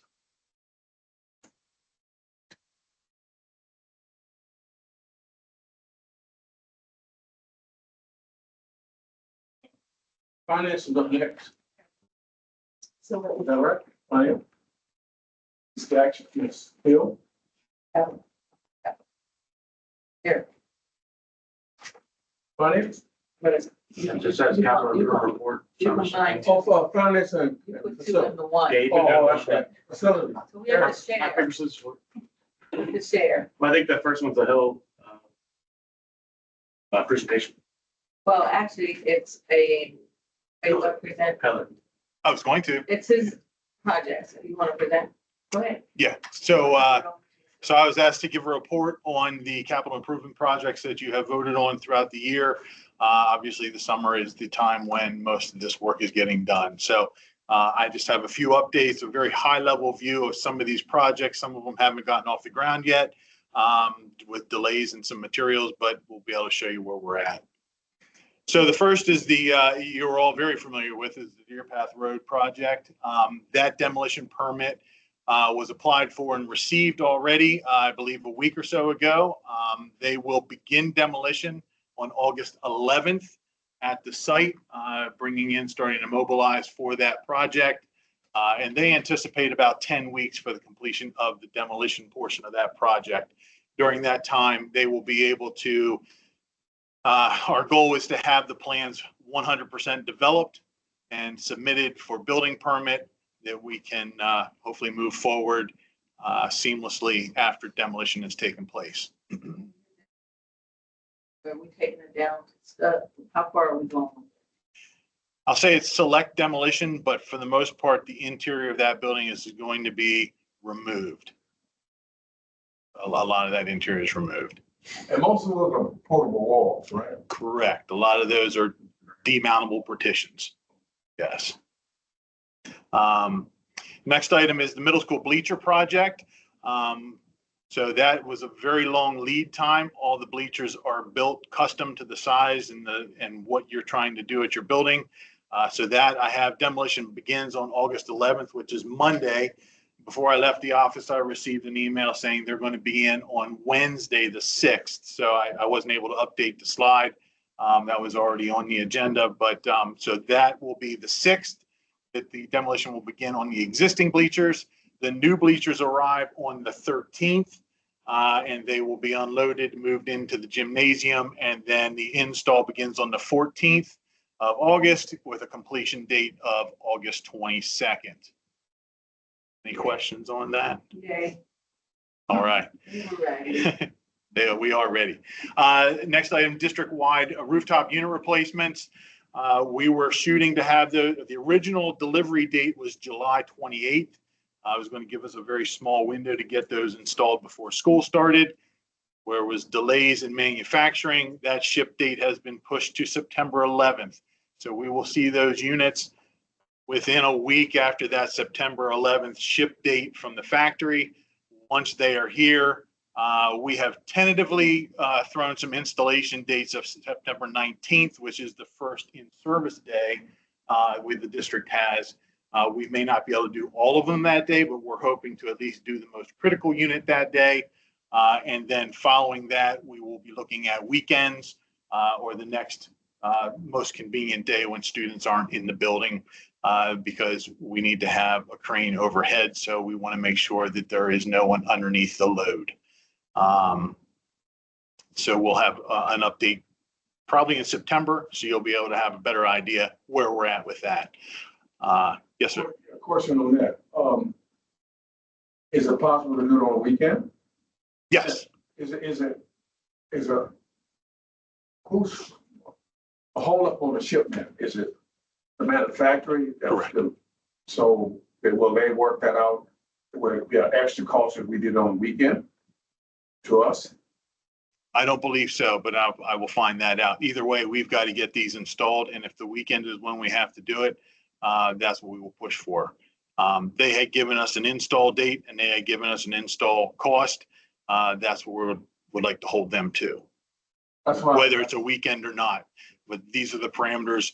You know, when they took the work with a school district, in my opinion, they knew the sensitivity of, number one, the dates where school's in session, and number two, the fact that students will be occupying the building, so they need to work around those parameters. So yes, We can hold them to that. That's my plan, is to hold them to it. I don't think there's going to be any issue with that.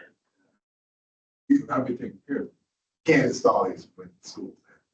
You don't have the equipment, and then assuming you have to take the system down. You'll be taking the system down, and then everyone will be craned off the roof. So as that load swings across the building, you may need, although it only affects this area, you may be swinging across another section of the building. So it's just, it is just not worth even trying. You know? Yes. Well, with the in-service, I think we can move the in-service to a section of the building that is not going to be in a dangerous area. All depends on where they're going. Though. Right, we can work that out, and I can send those type of maps out to the different administration. I'm good. All right. Next item, the district school's water hydrants. All those have been installed. They as complete and our unit cleaning, since we are, our guys are a little bit of relief now that they're not actually setting units, helping out with that. So they're going to begin the cleaning of the units on August 11th.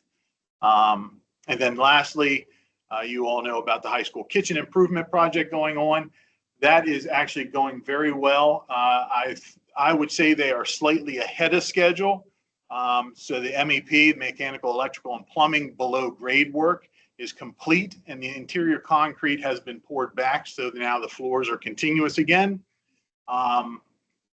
The interior concrete floors are, I'm going to say 98%, because there's one area that we added a salad bar that we had to do just a little bit of demolition to add one little section. So we're very, very close on that.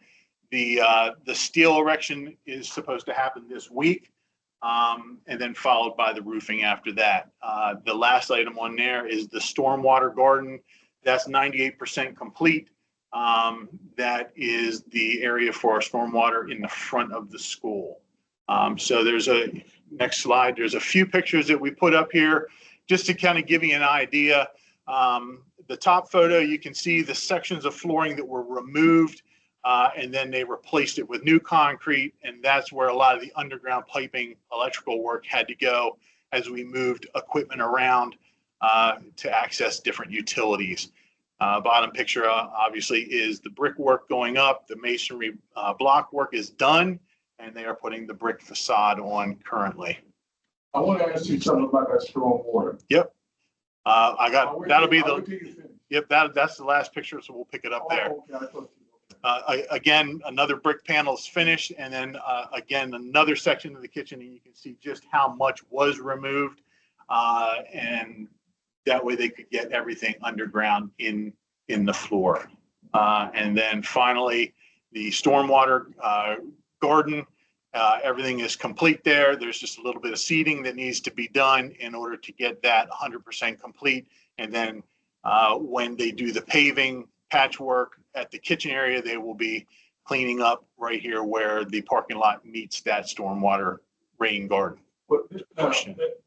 When I looked at it, I thought this was because of the building that they put in. Is that why that's there? Because I can't, because what this is a problem that's been happening before they did any work on the kitchen. Okay. Am I right, Mr. Anderson? Remember all the water used to go down the end of that parking lot? That is correct. And we paid to get it taken care of. We put the sidewalk in.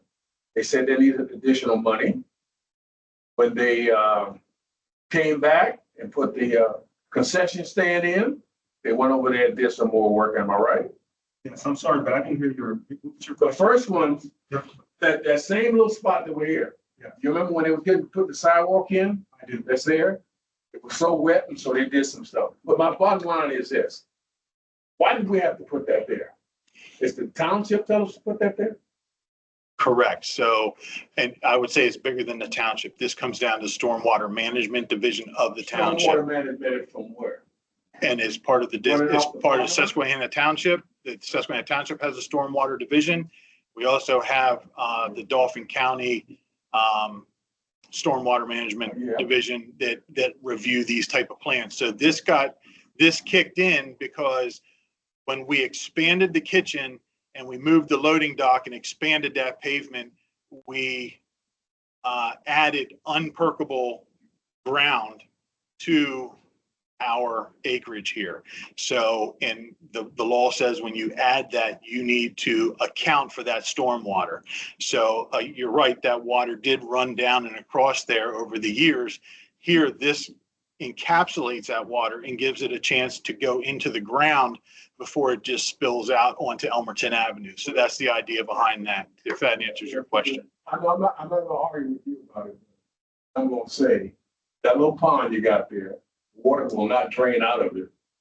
Because I watch it fill up and it takes 4 or 5 days. Now, if you look at all the rest of the ponds around there, the water's gone in no time. This is why I think that sometimes it's too late now, but in the future, this is where we go to the township Mhm. and ask for a waiver on these things and talking to the engineer, just because we're getting ready to do the same thing. And Mr. Johnson can verify this. Was getting ready to do something at VOTEC. And the first thing one of the guys said, why are we going to spend $20,000 or $30,000 on stormwater management when the ponds we got now don't even fill up? Right. And the one over by, I would say on the west side, the east side of the school, Mhm. that big old hole over there, Mhm. you ever see any water in that hole? Never. Can't say I really went and looked in there, so, I- yeah. Yeah. Yeah. But it's there. Even the other big one there, and they say.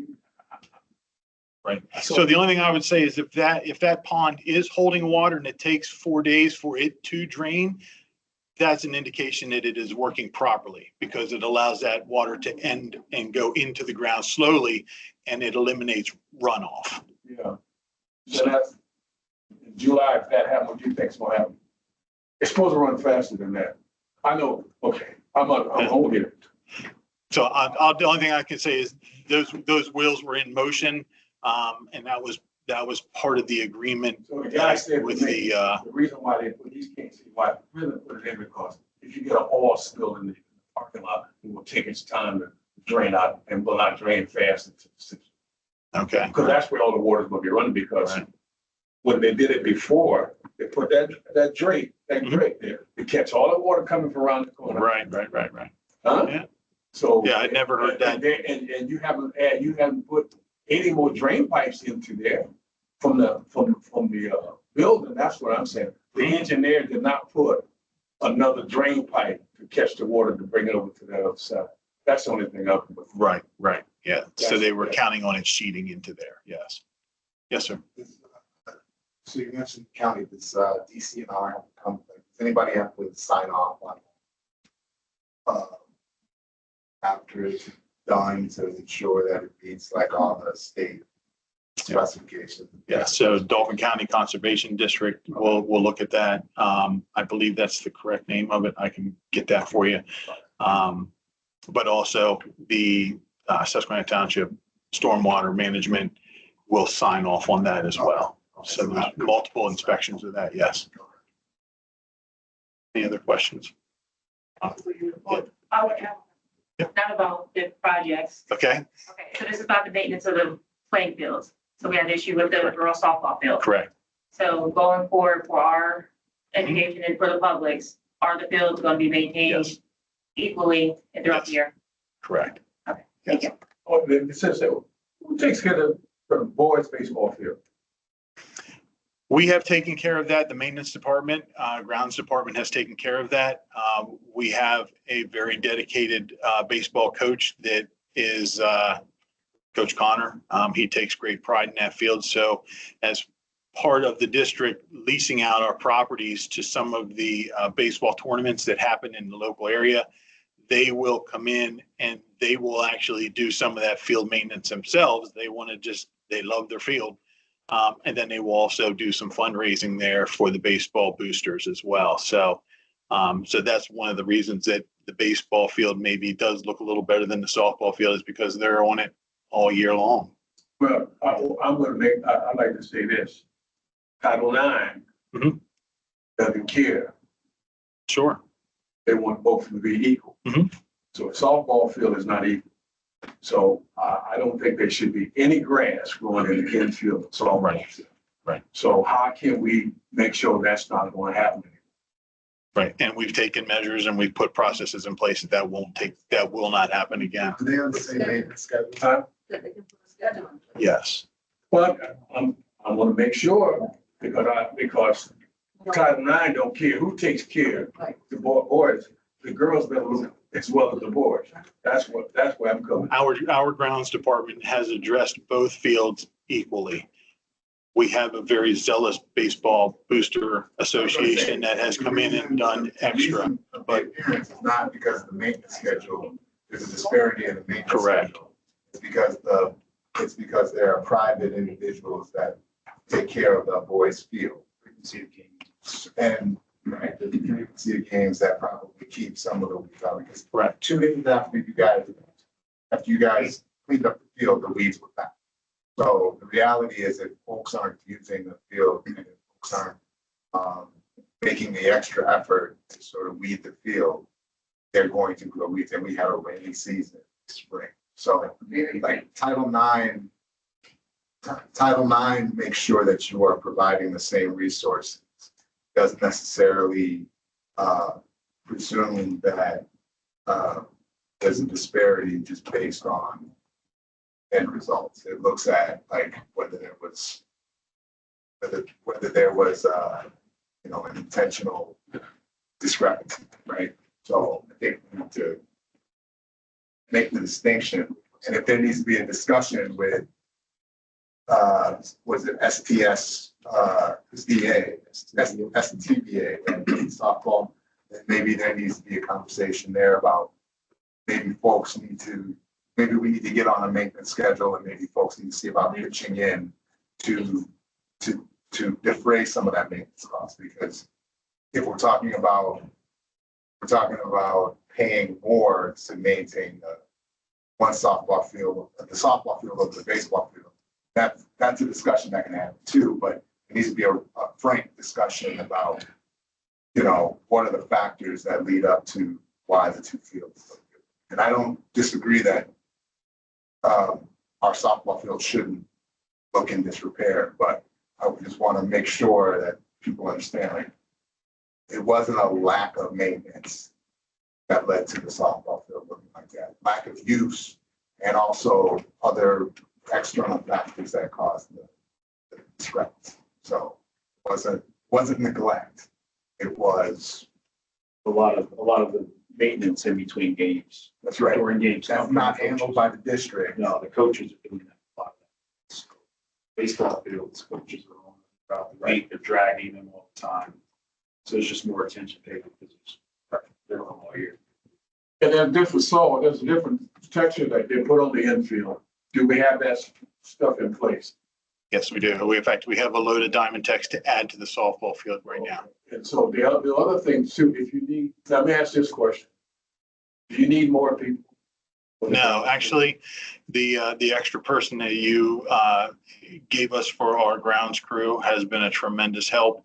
And we had a gentleman off for about 3 months that is back now. So things are in good shape now with as far as personnel are concerned. So thank you. Yes. So you don't need nobody? No, I think we are good right now. The reason I'm asking this question, because I don't want to come back next year if someone sends us a letter and say something's not taken care of. Right. Now, the other thing that I'm going to throw out to you too, during the summertime, I know a lot of things happen, grass growing fast. Mm-hmm. Do you need to hire students like they used to do back in the day, paint the curves?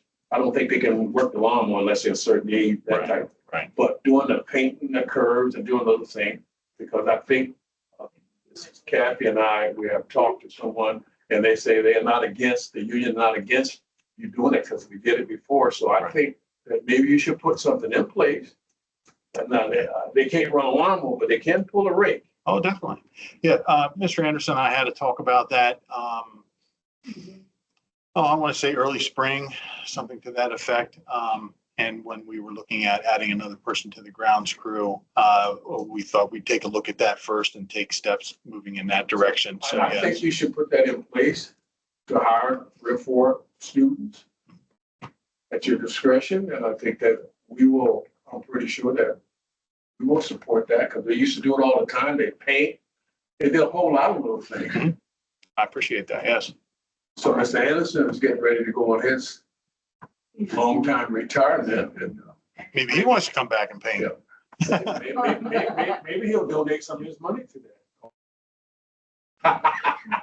But no, but that's something, but I think that you should really look, that'd be good for the kids. Yes, sir.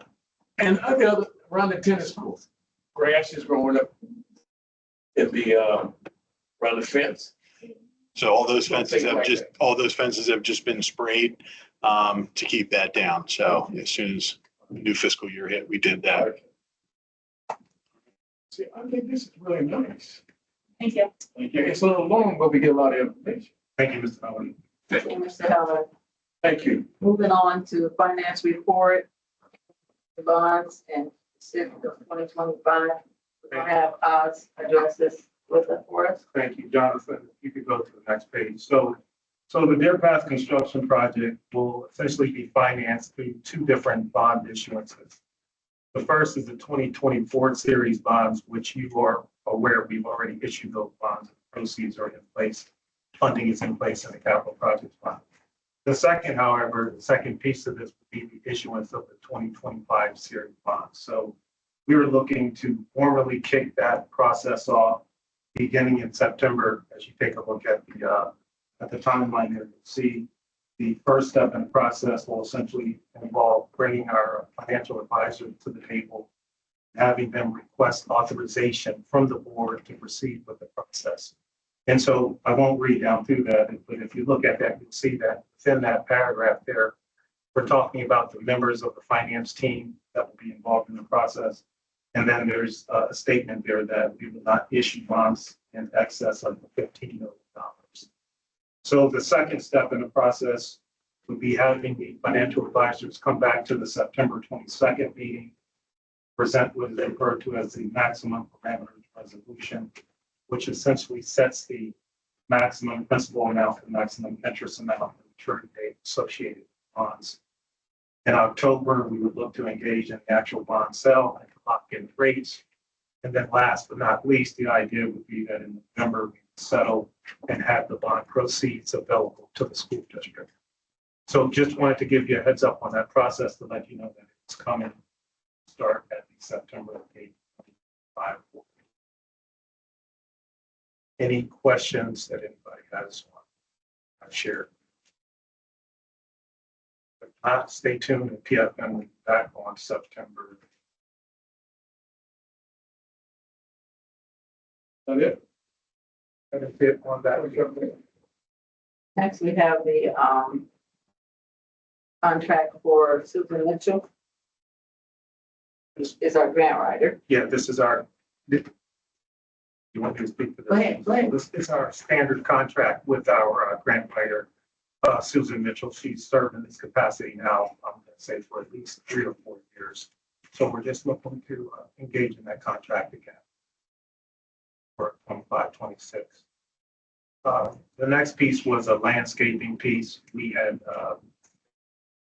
put out for bids for some landscaping work in the front of the high school, but I'll just say that there was some ambiguity in getting documents, and so we felt the need to go out and rebid the project. So we have since already began publicly re-advertising the project. I don't remember the bid due date, but once the bids are in, we will present the information to the board and hopefully move forward with an award regarding that body of work. Again, just looking to mix in the front of the high school. And then if you take a look at E, it's just we're looking for a small printing device to be utilized in the maintenance and operations department. Currently, of course, that's Mr. Heller's department, and currently they're walking from his location across the parking lot into the high school daily to make copies of various things. So just wanted to request that the board consider us purchasing a copier here. Is that copy on state contract? Don't recall if it's on state contract or not, but it is below the threshold that would require that it's a $2,300 purchase. I can check to see if it's on state contract. Yeah. I don't recall. And I have a question on the rebid of the landscaping, Yes. because it went from 31,000 to 23,000. What is the discrepancy? What do you feel? Well, I don't think the specifications themselves, it wasn't, I don't think the clarity where it needed to be to get an apples to apples quotation from everyone. So again, we have census engaged services of the architectural firm. They have assembled the conceptual plans, they have assembled and bidding documents, and we have re-advertised the project. So again, it will be out for 3 consecutive weeks. Public advertisement according to the Pennsylvania Public School Code. We will have an official bid opening and share the results with. And then the financial. Maybe? Yep. I see some policy stuff at just first read. Right? Yes. These are all of the non-discrimination policies. First one is discrimination and harassment affecting staff. And these are, Ms. Chuli, please. You can address what those, like what's in italics and what the changes are that are. Sure. So if you recall, last year, July, actually this time last year, we had new regulations for Title IX under the 2024. When the new administration came in, those regulations were then vacated and we reverted back to the 2020. We passed and adopted the 2024 guidelines in September. So now to make sure that our records are correct, we need to now adopt the 2020 regulations. So that is why they are here before you. But some changes that you'll notice from the old 2020 policy regs and the new ones are those that are made in bold black in the policies. So there were a couple of words added here and there, but the basis of the language did not change. And so it impacts policy 103, 103.1, and then 104. Anybody have a question? Significant amount of the language changes are relevant to pregnancy and childbirth, pregnancy related. Some, what happens is that the language changes from 24 revert back to 2020. I'm sorry, we're reverting back to the earlier Title IX policies. to comply with federal Title IX. That's correct. New Title IX. Right?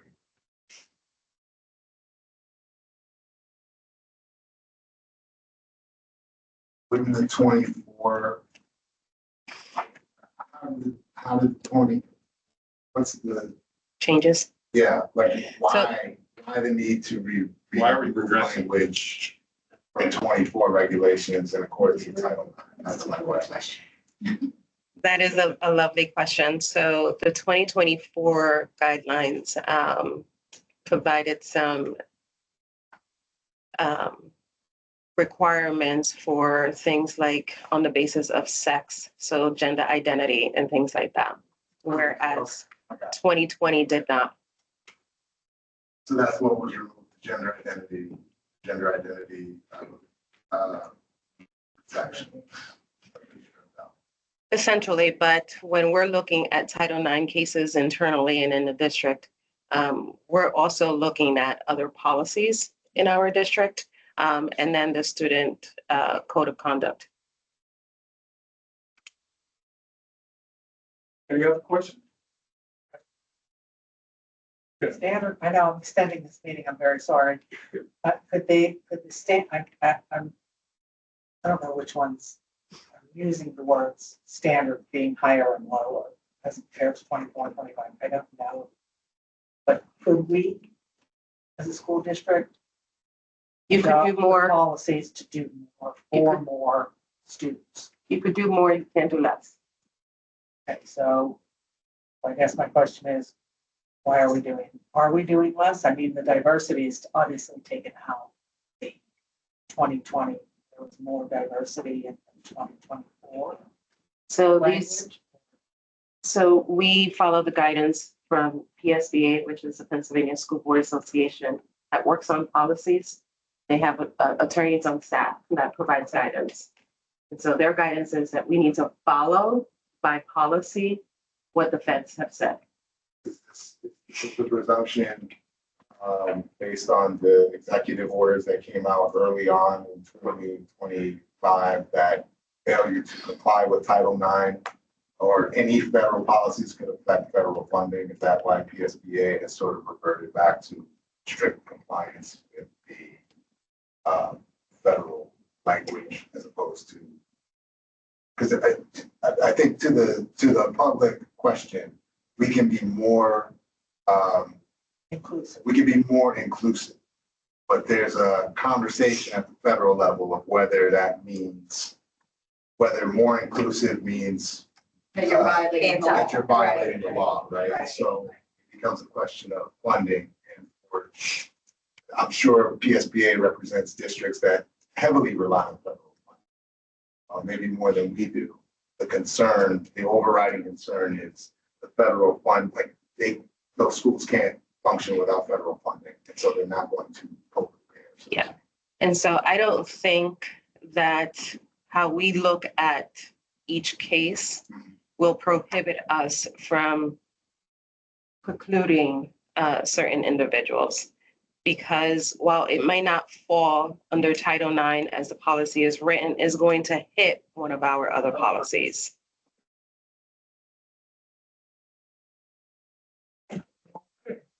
Any board comments? Is it just general comment? Yeah, this is your turn. Okay. I just want to say thank you to Chris Franklin for allowing the school district to come into Edgemont Day and have a booth there, a table there. We were able to interact with the public, answer lots of questions, give out signs. And this is our second year participating, and it was such a wonderful time. He has been very gracious with his space in allowing us to come down into Edgemont to sit and speak among the people. And I just like to say thank you again to Chris Franklin for allowing us to come. I second that. Thank you. Yes. Anybody else? I have one question related to the contract that we have. Bus guard vendor about the bus cameras to prevent Bus patrol? the bus patrol. I'm sorry. Yes. Is there any chance we can get like a status update or type of annual report from them stating like how effective the cameras have been and whether or not any fines have been assessed? Oh, boy. Yes. Yeah, We can. I can do that. I need to see that data actually. And is I know that was like a not pilot program, but the charge was defrayed by the fine. Do we know like how many buses have the system installed or how many buses don't, or is it installed? I don't recall the numbers off the top of my head, but I certainly do receive that kind of information, including all of the financial stuff. I did speak to the financial piece of it at the June Finance Committee meeting, but I'll take a look at everything. I'd like to see it, make sure that we have that. Yes. Announce National Night Out tomorrow. Somebody. Yeah, that's it. Go ahead. National Night Out tomorrow night at the high school. 6 to 8. 6 to 8. Well, what I didn't do earlier, when we usually hire someone in the administrative team, we usually have them come up and give a little piece, and I sort of missed that. So Dr. Willis, Erica, you please come up. We want to welcome you to our We call her Dr. Erica. Yeah, Dr. Erica. that's what we call her. We'll call you Dr. Eric. Yeah. Okay, Dr. Erica. I call her Dr. Mona. I call her Dr. Nita. I like it first. Okay, Dr. Erica, Yes. welcome to the Susquehanna family. I think we were established in 1920. Oh, we're gonna be on that. Welcome Thank you. to the team, and I know you will do a fine job, so. Thank I just you. wanna welcome you. I appreciate that. Thank you. Like to say something? Just thank you for the opportunity. I am a resident of Susquehanna Township School District, and I have littles that will be coming up through the schools very shortly. I have a set of twin grands, so look out for them in a couple of years. But just thank you. I'm looking forward to actually just working with you all and getting to learn more about the district beyond just as, you know, the resident, and also just working with the admin team. So thank you for that. Appreciate it. All right, thank you. Thank you. The next, Miss, is that Miss Newman? Yes. Nunez. I'll mess up. This is the first time I've seen you, so here at the meeting, but interaction with the, what did you think of, with our new platform here with the committee? I think perhaps her second career should be as a comedian. Your second career to go to meeting. Don't encourage Oh, them. oh, Please don't encourage. no, that's my first career. Goodness. I appreciate you letting me talk. I was on a school board in Western PA years ago. Things were so completely different, and I understand how difficult the jobs are. And you can't please all of us, and you can't make the band uniforms match the football uniforms, unfortunately. So I mean, I'm here to ask questions about things I don't know, so I appreciate you answering them for me. Not a judgment yet. I mean, I did make a judgment, but I may have to reconsider my judgment. We'll have to see. So I appreciate all of that. Yes. I look forward to being here more often. Yeah. The commissioners look forward to seeing me too. Very good. So, I'm retired. I got nothing to do, but okay. So board, let me ask you, you can tweak some of the things that we did tonight. And I Can we think- go faster? Is that what you mean? No. Oh, But better yes, he does. understand. Okay. I'm trying not to say things like that. Can I just chime in just for one Yes, second? ma'am. So this is the first time we've done this format, and so that, and also we're coming out of a month without a board meeting. Right. So there was a lot on this agenda that will likely not appear on future agendas. That is not to say that they don't want you to go faster. I can't get into that, but there will be fewer items likely going forward. So this was a different agenda, just so you know. Let me ask you another question, Dr. Willis. You said Yes. we're off a month. Should we continue doing that, or y'all want to be back here the month of July? Our team was fine. That's We all were. that I mean, as long as you all are okay coming into a longer August work session, it's fine for us. And they're fine too, because they didn't say anything. I'm not trying to. So we're all good there. So, okay. It probably really helped them because they had all those meetings they had to go to also. Yes, we Yeah. did. That was very good for us this summer. The board meetings. Yes, yeah. So then, Yeah, Dr. Lewis, so then, Anne Marie, and- so when we do our calendar on that chair, that would be part of it, Yes. okay? Yeah. So anybody got anything else? Oh, I would just say in the president's absence this time, I worked with Dr. Willis to set our agenda for this time. Yes. So we did do a little bit of tweaking to the agenda, trying to move things to the front, but I would recommend again further that I know that, like, although like we have certain things that come in certain order, come up front, I'd ask again that we put our things that are more time consuming towards the end so we can get rid of our short business up front. Yes. And that way that will allow Kalaji his time for his committee, which is meteor. We're not gonna pick That on will bring you. us No, along with the Kalaji, people. they're not gonna be picking on you. Thank you. They're not gonna be doing it. I'm the only guy who can get on Kalaji, okay? Leave him alone. No, it's your profession.